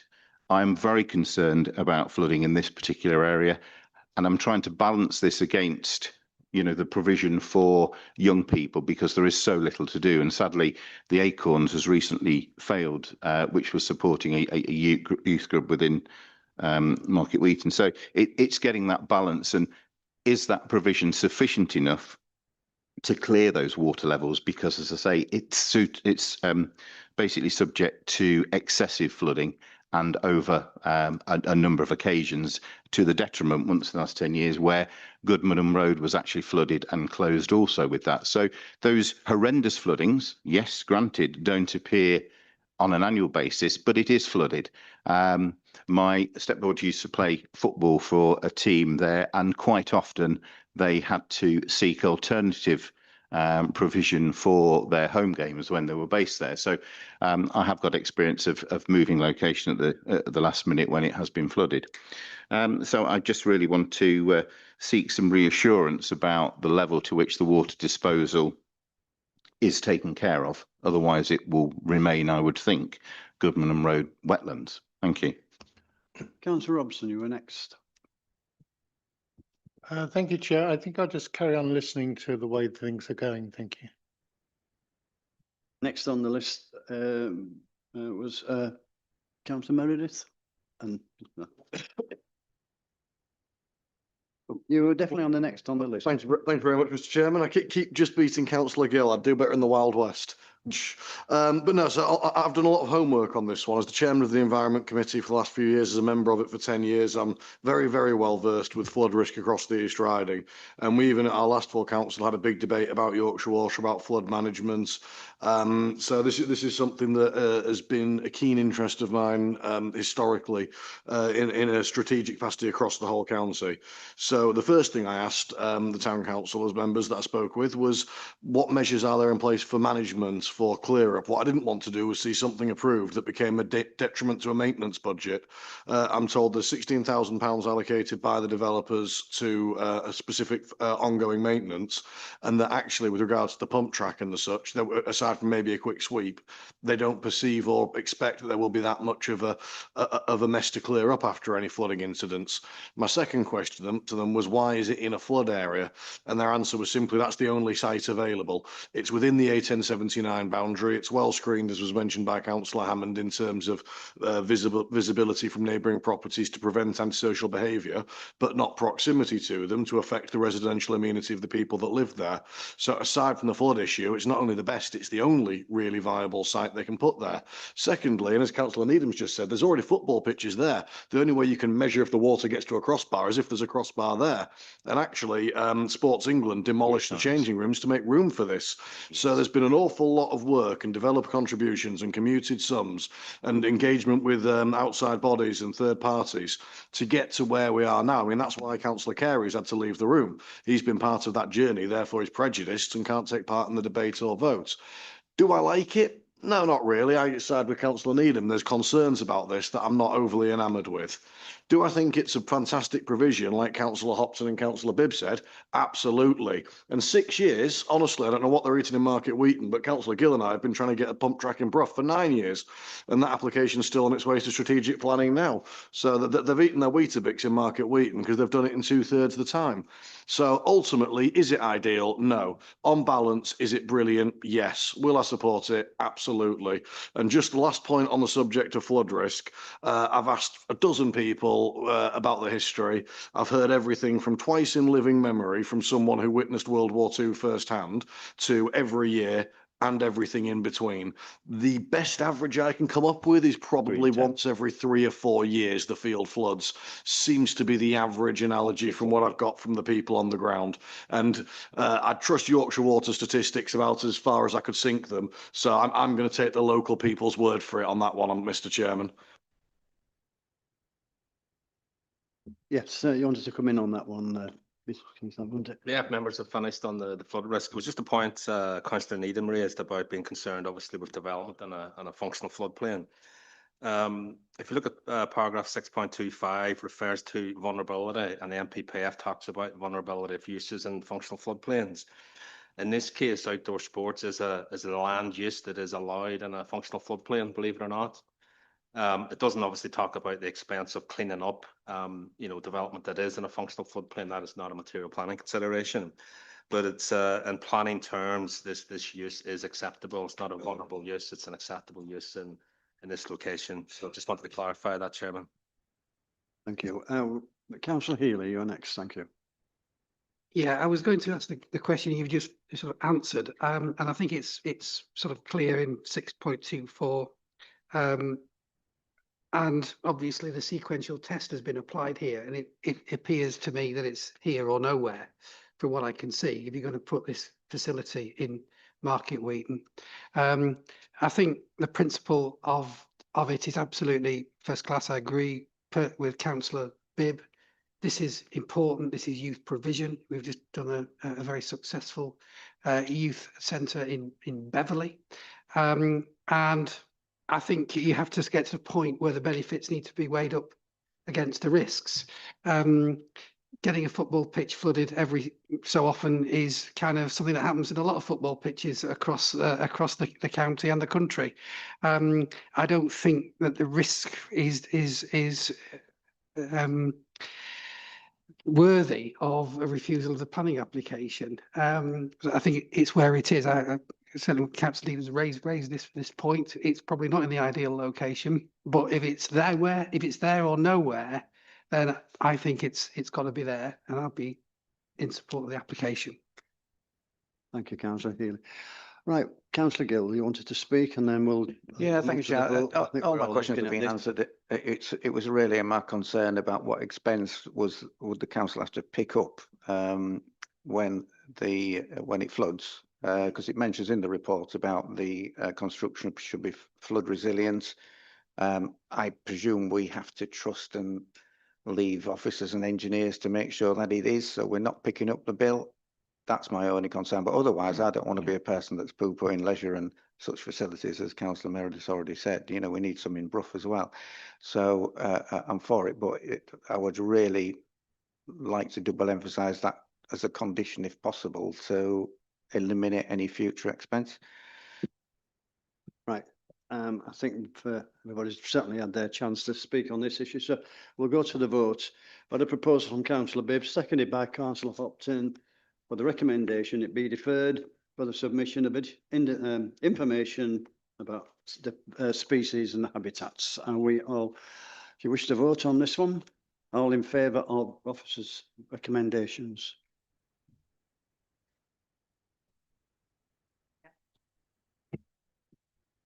No one against, obviously.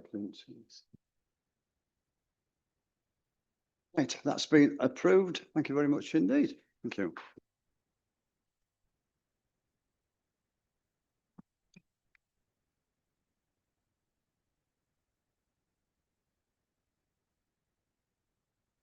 Would you turn your microphone off, please, Councillor Needham? Thank you.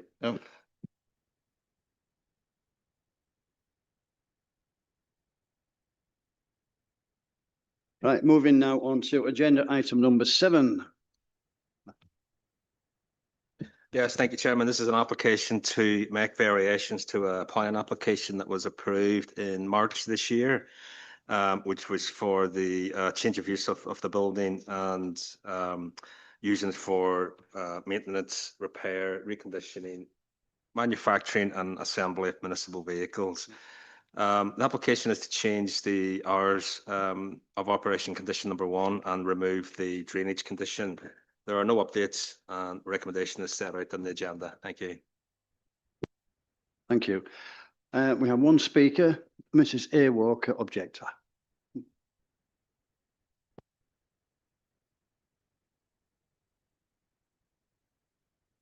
Yeah, 3 minutes, Mrs. Walker. If you just press that long button at the front, you'll be speaker.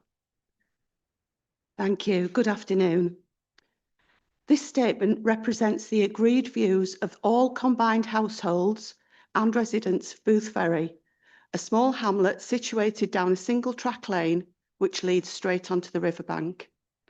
There is no other access to Booth Ferry for residents, employees or visitors. The current development at Villa Farm was given planning permission on the 25th of March this year after numerous failed applications. Permission was only granted for the most basic change of use, with conditions attached which reflected the concerns of the council, the residents and other objectors. Within weeks, the applicant has sought to overturn 2 of these conditions with no viable reason or rationale which has been presented to necessitate this request, which is deeply concerning. To allow this business to work at bank holidays and at weekends, essentially every day of the year, would be disruptive and detrimental to our community. It already has a huge impact on our lives and homes, particularly with regard to difficult and dangerous access. At weekends, there are naturally greater movements of resident vehicles than during the working week. The current hours of working were specified by Hop Auctions during the first application. Access to Booth Ferry is from a roundabout, with the lanes partially obscured by the end of the bridge approach, making the entry single track and requiring a turning circle of 20 feet for vehicles entering the lane from the bridge. Due to the large vehicles requiring access to this site, we have always maintained that this is an inappropriate development for the area. Despite the restrictions of the current conditions, tankers and other large vehicles still park on and reverse from the forecourt onto the lane, often without a banksman. Obstructions are frequent and the only respite is currently at weekends and bank holidays. Collisions are avoided purely by the sharp observation and care taken by residents. The sewerage and drainage is an essential condition for this area, being so close to a watercourse on a flat area and with consideration of the chemicals and cleaning required to refurbish the tankers. Any runoff could have a potentially devastating effect on wildlife, crops and the aforementioned watercourse. To date, it would appear that terms of the condition have not been proven to have been fulfilled, and we've noted a delay in implementing some of the time-sensitive conditions in the planning permission, which were only completed as this new application was submitted. We respectfully request that the Council uphold the conditions laid down in March and grant no further concessions. Thank you. Thank you very much, Mrs. Walker. Thank you. I'll now put this open to yes, Councillor Wilkins, I believe you want to speak first. Yes, thank you, Mr. Chairman. This is a really difficult one. For many years, there's been attempts to develop this particular site, and each time we've had our own enforcement officers stop them, we've had changes to it. It had an approval a few months ago, and now they're coming back to change things. Now, I appreciate that the changes don't initially seem to have a big impact on anything. But changes one, condition one, which is the hours of operation. You've just seen the pictures, and if you could possibly put the one up that shows the actual Booth Ferry lane, which is the only access to the village there. If you have that type of lane for people to drive down, and you have heavy goods vehicles all over the front of this place, it's going to be extremely difficult for them to get through. Even worse is the fact that it's a mini roundabout, as has just been explained by the objector. And the mini roundabout exits, this one is incredibly difficult to get down. If you're coming from Howden way, it's right in front of you, but so is the up to the metal bridge and a right-hand turn across to Selby. And it's really, really difficult because everybody wants to go and you end up trying to get across the lane. I found it incredibly difficult. You literally sometimes have to grit your teeth and close your eyes. It is really hard to get there. And here we are having a major set of heavy goods vehicles coming into this area for that. The fact is, we are where we are. There was an approval, whether we like it or not, some months ago.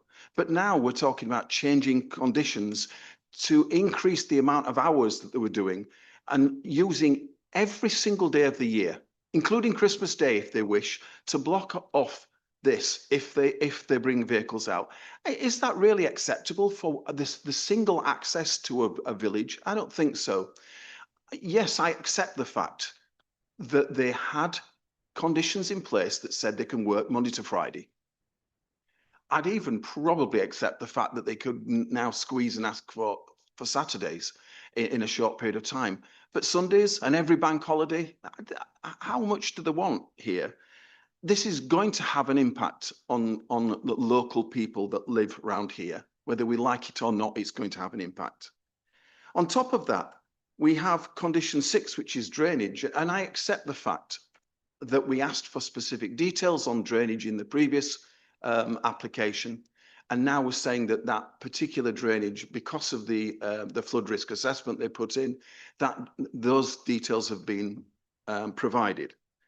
But I look at, for instance, paragraph 6.21, which says that it's heavy goods vehicle repair, service, maintenance, reconditioning and manufacturing. Yet it says that the condition 6, which is for oil waste, isn't necessary because they don't have oil waste. Have you ever tried to recondition a heavy goods vehicle without having oil waste? Because I find it incredibly impressive. Having spent a lot of my young life dealing with heavy goods vehicles in the military, you cannot do it. Can you respray a vehicle without you degrease it? No. You're going to have degreasing kit. You're going to have oil everywhere. You're going to have fuel leakage all over the place. That's what HGVs do when you're repairing them. And to try to say that we don't have a waste separator for that, and it's not necessary, is beyond belief. I'm sorry, I'm struggling here with this. And I think that the objections that have been raised by Ousefleet and Howden Town Council are quite right. Why should these people be able to just get an approval and yet within a few months change it? And we are now here saying we'll approve it. I struggle with this completely. I think that the changes to the hours will have an impact on local residents and on the environment to them, and it will be not acceptable, and I cannot vote for that, I'm afraid. And I understand about dropping the actual drainage side, but they still need to keep in the separator for oil and other lubricants. And even our land drainage people have mentioned that as well. So I cannot vote for it in its present format unless we change some bit. I will vote against. Thank you. Councillor Hopton, you're next, I believe. Thank you, Chair. Thank you, Councillor Wilkinson, for that. Today's been interesting. I've had a bit of a geography lesson about the East Riding of Yorkshire. I didn't know where Ousefleet was until looking up about this application. I didn't realise, even though I've been over that bridge a lot of times and I've been around that junction a lot of times before, that actually it lays down to a small hamlet down there. So I can fully understand the issues now, you know, when looking at the map and everything, where this leads to. This is, you know, these residents have got the unenviable task of trying to navigate the way, sort of, with all the traffic that Boothry Bridge brings and everything else, and people going to York and Selby going that way from that junction. So, yeah, it doesn't seem right to me to extend the hours when we've only just approved other, and I'm assuming that in the previous application there was a reason why we were restricting the hours, probably to get it to that stage, and I don't know why that's changed. So actually, could I ask that of either Keith or Anthony on that, as to, is this very different to what we saw only a few months ago, and why were these hours not proposed at that point, and why are they now being proposed now, please? Yeah, sure. Sure, through you, Chairman. Yeah, it was a special delegated decision, so it was considered by planning managers because of the objections, and it was recommended for approval. My understanding was that it's the hours that they applied for in the first instance, so that's the hours that they got. As you can see for that photograph, just as a bit of context, I know Councillor Wilkinson's pointed out his sort of issues with this roundabout and been able to navigate, but you come off the sort of busier highway, if you like, into this road that you can see. Development's on the left, so it was approved with parking to the front of the building, which we've showed you on the photographs. We're not revisiting sort of the principle of development. We understand there'll be more comings and goings to the building, which is understandable, but there's more than efficient parking at the front of the building that highway's considered in the first instance. So to say that there's going to be sort of traffic problems to and from the sites, and, you know, busier and busier, the residential dwellings are further west, so they're not passing those properties. I think an issue that was raised before also was that the business had some vehicles inadvertently parking on that lane. And again, we suggested that they have to park on this hard standing. That's where they should be parking. If they fail to do so, like in any other instance, they're obviously breaking highway code, aren't they? If they're blocking up the lane, and obviously residents can't pass, so that's unacceptable. And then Councillor Wilkinson touched on drainage. It was a bit tenuous in the first place to impose the condition originally. We imposed foul drainage condition when there is no WCs proposed. They've got Waterloos at the back, so that was a bit onerous. And then with regard to surface water drainage, the site, as you can see, isn't changing any of its apparatus. There's no more additional hard standing. Again, that was considered to be onerous. Why did we impose that? So that was the feedback to the agent, that that condition in particular isn't necessary and it's not reasonable to impose it. The third point about the oil trap, no vehicles are supposed to be repaired in this hard standing that you can see. It should all be within the building. So there should, in theory, be no runoff from any contaminants and stuff like that. So that's why we don't feel necessary or reasonable to impose that trapping system. Thanks. Just to, I get that the vehicles from here won't be going down to the hamlet. I think the issue that was made by the objector is the access to the hamlet because of the number and types of vehicles. And even just looking at, the satellite view from Google Maps, you can see vehicles on there parked on the lane, on the road. There's actually one waiting to get out, but there's, 3 vehicles clearly parked on that lane outside of the premises. Well, you can see them there now. There we are. It's the same picture. Within the ring, there's one on the right of the ring, which is obviously waiting to get out. So the way I'm listening and what I heard from the objector and what Councillor Wilkinson said is that the issue with the working hours and the additional disruption that's going to put onto the residents of around there, which is why the parish council and other people from there have objected. Even though obviously the main settlement for the parish council is a good bit away from those few houses, that it is quite an impact on that residential amenity, it feels. And I think it's very difficult to enforce if a vehicle is going to park on the public highway in planning. So I've seen that condition in the agenda, but I'm not quite sure if a vehicle was parked legally on the public highway, how that could be enforced, if that makes sense from there. Through you, Chairman, I guess it's with any development, how is it enforced? How do you enforce people parking on the public highway? If the development, and again, we shouldn't really be going here specifically because the development does have off-street parking. I think if you're going down the lines of impact on residential amenity, it would be the comings and goings to the building in those days rather than parking on that lane, would be my advice, because the development has been found to be acceptable with appropriate parking off-street. If people are parking inadvertently on the lane, temporarily, long-term, that's a slightly separate issue. But certainly if you've got concerns about comings and goings on Saturdays, public holidays, that's an element to explore if you believe that that's going to be impacting the residents from 50, 100 metres away. Councillor Healy.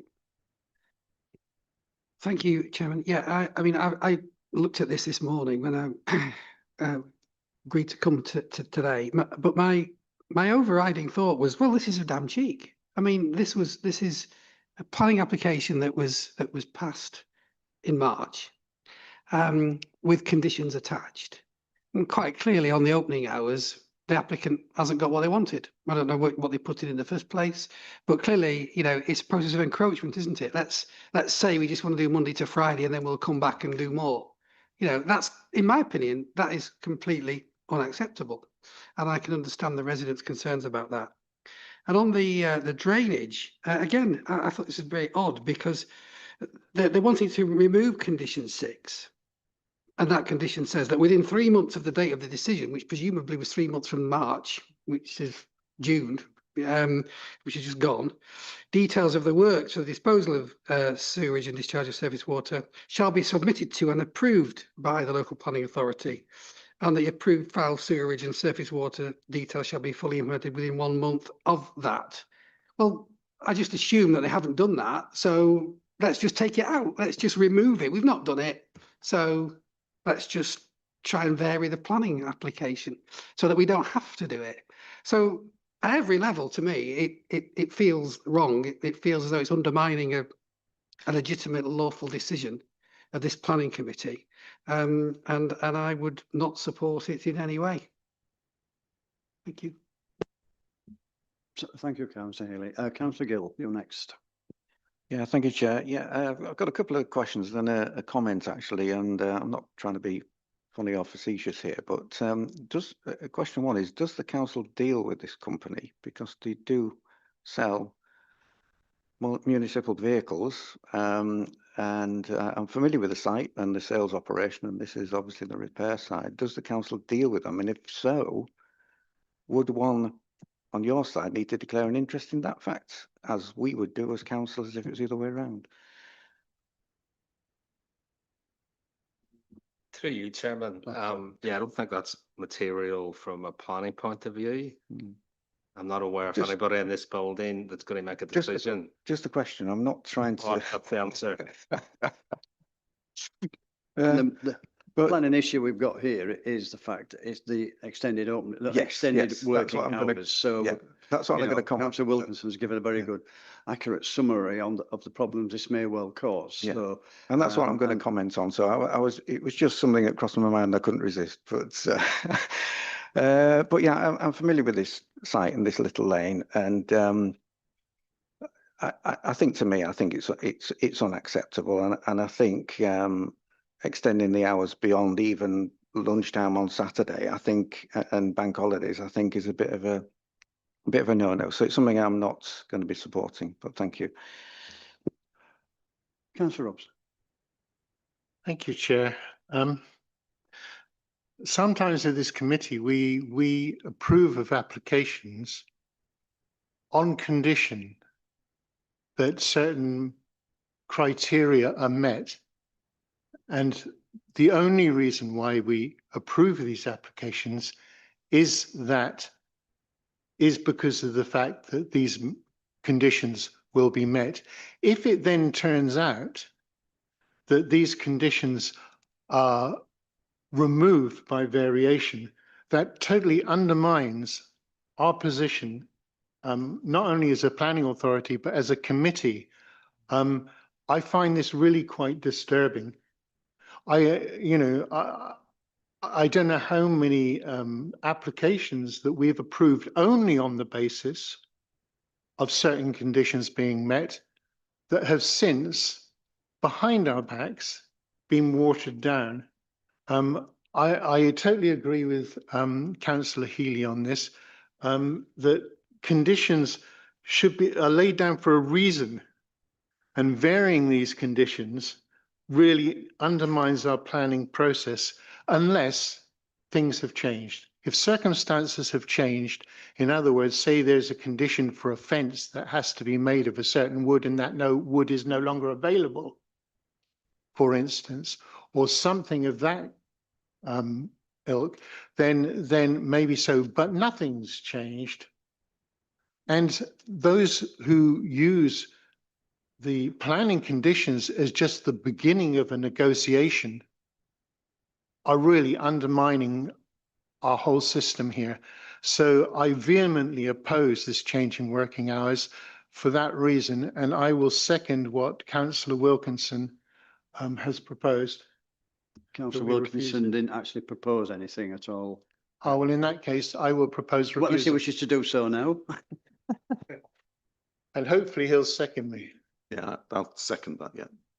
So you're proposing refusal against officer's recommendations. Thank you very much, Councillor.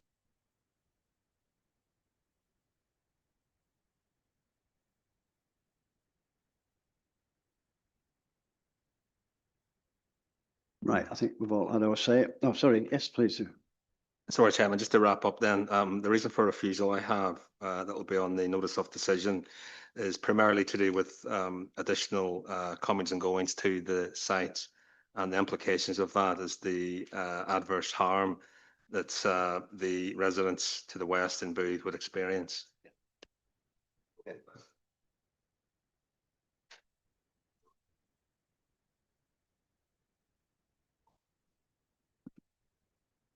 Do we need material reasons for rejecting a variation of a condition? The condition itself Sorry, is there. Sorry, do you want to say again? Sorry, I'm Keith. just going to repeat through you, Yeah. Chairman, that the reason is, as just briefly suggested, that would be the reason for refusing the application. So those conditions, one wouldn't be varied and one wouldn't be deleted. So you refer back to planning consent that was granted in March, unless they appeal in the interim, obviously. Right. So the impact on local amenities, basically, for the clients, yeah? Is that what you're going to be using? Right. Having heard the planning officer's reasons for refusal, we'll go to the vote. We've had a proposal, Councillor Robson, seconded by Councillor Wilkinson. All those in favour of refusal?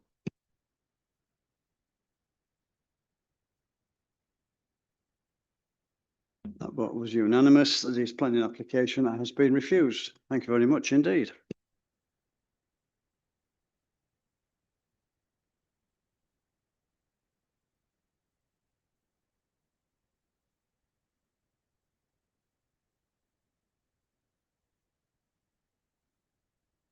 Moving on to planning application number 8. If we can hear from on that one, please, Anthony. Thank you, Mr. Chairman. This is an application to vary condition 12, which relates to the approved plans of a planning permission granted at the end of last year at 9 Weighton Road in Brough. It was a scheme for 3 dwellings with detached garages, and this permission seeks to allow changes to the design and layout of the dwelling on plot 1 and minor amendments to the dwellings on plots 2 and 3. There are no updates to the report as printed, and the officer recommendation is approval. Thank you, Chairman. Thank you. We have one speaker on this today. It's Mr. R. Farrow, agent. Yeah, hi. 3 minutes, Mr. Farrow. I think you know the procedure. Thank you for allowing me to speak at committee today. The planning application is to vary, make minor amendments to the already approved application, reference 2301-442 PLF, whereby all matters have been considered and deemed to be acceptable. The property is the same footprint, and the proposal is to introduce a dormer to the rear of the property and a chimney breast to the side. This is on plot 1. After liaising with the planning officer concerned, I understand that we can, in fact, introduce the dormer as permitted development once the property has been built. Planners have confirmed that the proposed changes will not detract from the visual amenity of the character of the area, and that proposed development would continue to provide a high-quality living environment for future residents and would not have a significant impact or an acceptable impact on the amenities of the neighbouring occupiers. The proposal remains acceptable in respect of matters relating to access, parking and highway safety, trees and landscape, flood risk and drainage, ecology and heritage. The proposal complies with the relevant policies of the East Riding Local Plan, SDU and the NPPF, and is recommended for approval with conditions as previously imposed. With the above in mind, I shall be grateful if you will approve the application. Thank you. Thank you very much indeed, Mr. Farrow. Right, I'll put this out to councillors. Councillor Gill first. Yeah, it's Richard and I's ward, so traditionally we speak first on these things. Obviously, this is something that's already passed and gone through an outline, and it's, whilst it's been slightly controversial because originally it was a single-storey large building set back in the land, which unfortunately had to be demolished, and the proposal plan put in was for these 3 houses instead.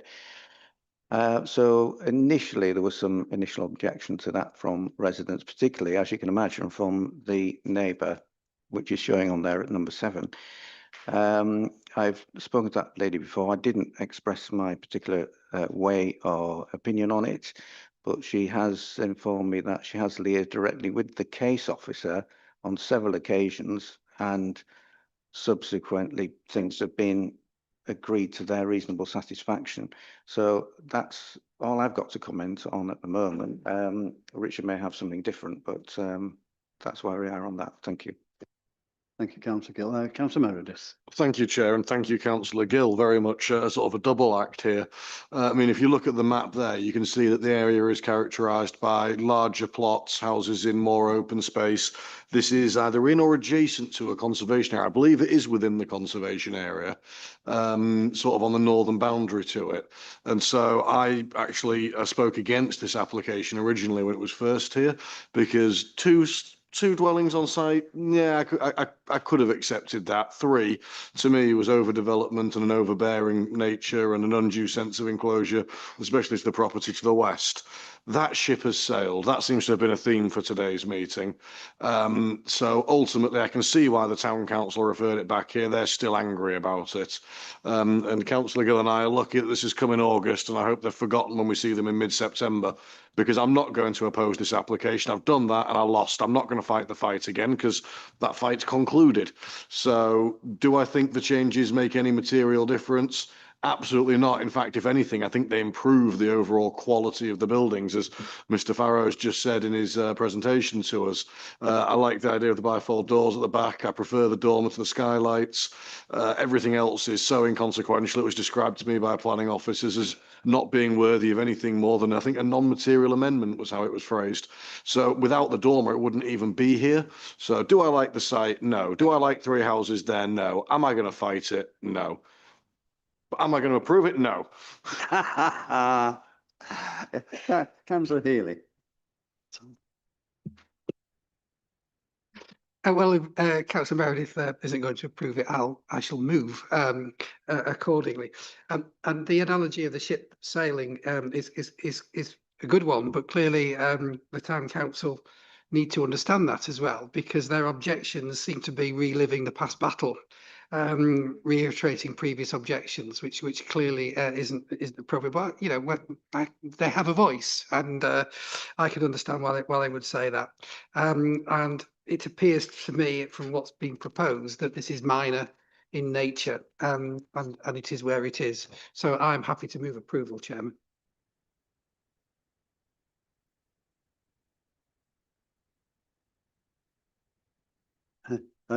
Councillor Bibb.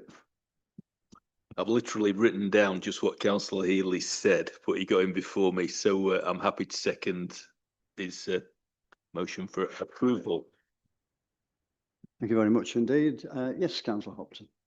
Yeah, just to sort of give a little bit of sort of credence and thank you to Mr. Farrow for sticking around for so long. I think you've been here since the start, so well done on that one. But yeah, knowing this site pretty well, I pass it sort of on my way to Brough Station and in and around that area. It's been empty for quite some time. So, you know, again, when you see plots like this being developed and in a good way like that, you know, it seems appropriate.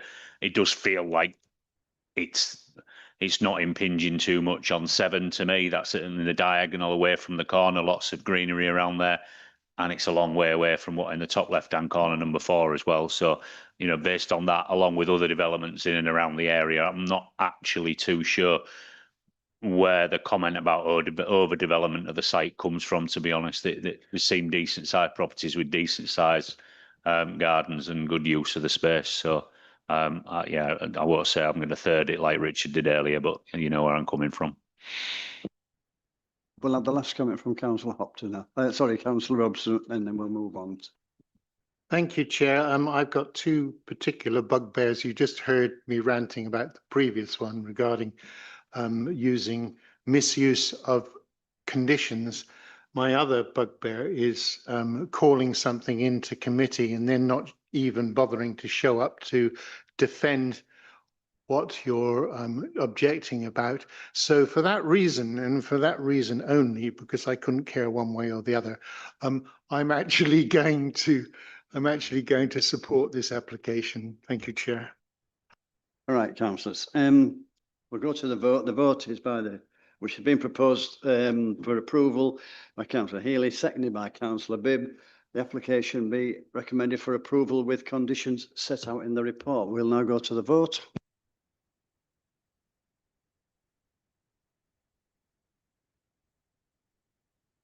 That vote was unanimous. Thank you very much, gentlemen. Okay, thank you very much indeed. Mr. Farrow, apologies for, go get a nice strong coffee now.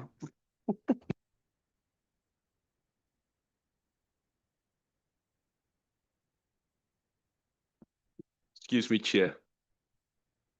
With your, excuse me, Chair, with your permission, I've got my daughter waiting for me to pick her up at 5 o'clock in Bridlington. So now the applications are out the way. Would you mind if I take my leave? No, my And thank you very likewise, much. Chair, you have my dispensation to leave early because I Chair, need to. Before councillor Bibb leaves, could you just explain to me what a pump track is? No, I don't know. Because I thought it might be the pumps to pump the water out. If I may, a pump track is the evolution of the skate park. I've seen videos of 7-year-olds rolling around them, followed by 70-year-olds, and then I've seen images of 17-year-olds backflipping behind them, so they're accessible to all ability levels. I've also seen roller skates, skateboards, scooters, and bikes use them, so they're more diverse and wide-ranging than a skate park. I've even seen wheelchairs use them, Councillor Robson, so they are truly accessible. It's effectively, imagine like a go-kart track or a Formula One track with lips and bumps and humps that the less able or talented on vehicles and wheels can roll over, and the more able can backflip. It's better draining because there's grassed areas in the middle. It's better for wildlife and biodiversity because there's grassed areas. You also get less antisocial behaviour because, unlike a skate park, you can't loiter in the corner of a racetrack because you'll get the next person up your bum. So, long story short, they're brilliant. Thank you very much for that. We Thank shall you. move You've swiftly totally on. exhausted me, you know. Councillors, let's move on to appeals. It's been a very long day. Thank you very much. Thank you, Chairman. I'll be as quick as possible. Item 9A concerned caravan site and fishery, an application granted 25 years ago. The condition actually tied the new dwelling to that business and also an obligation that it couldn't be severed. However, with a bit of stealth planning here, there was a chalet on the site and they'd been using that apparently as a manager's dwelling. And then to substantiate that, they submitted a CLE, a certificate of lawful use, and we granted that. And then that was it, basically. Unfortunately, we had no real standing to keep the bricks and mortar dwelling as an essential dwelling, effectively. But it's not something we would support today. Actually, there would be no functional need to be living on site to oversee anglers and also tourists with such a small caravan site. So unfortunately, we lost that one. Item 9B concerned a site that has kind of a low level commercial use with agricultural vehicles coming and going. Unfortunately, the agent never provided any highway details about the size of HGVs that would come or addition to what was on the site. And the inspector agreed with us. He or she couldn't determine what the impact would be on the highway. So it was dismissed. And then finally, an application in Ousefleet. This is for a replacement builder's yard. Very technical point. They decided they weren't going to do an ecology assessment to determine impact on protected species.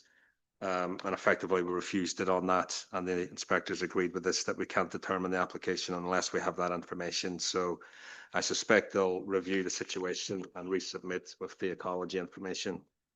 Thank you, Chairman. Yes, Diane.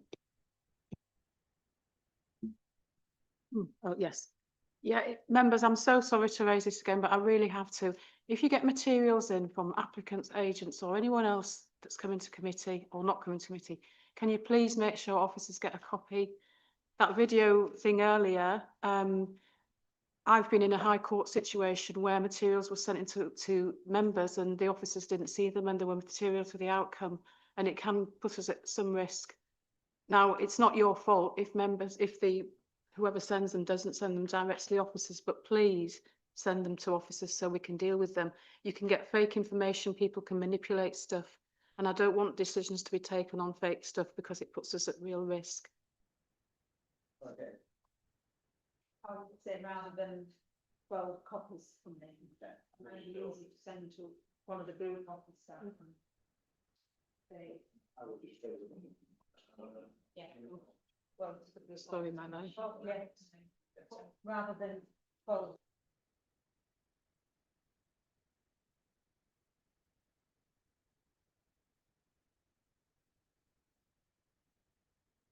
Can't be edited out, I don't mind.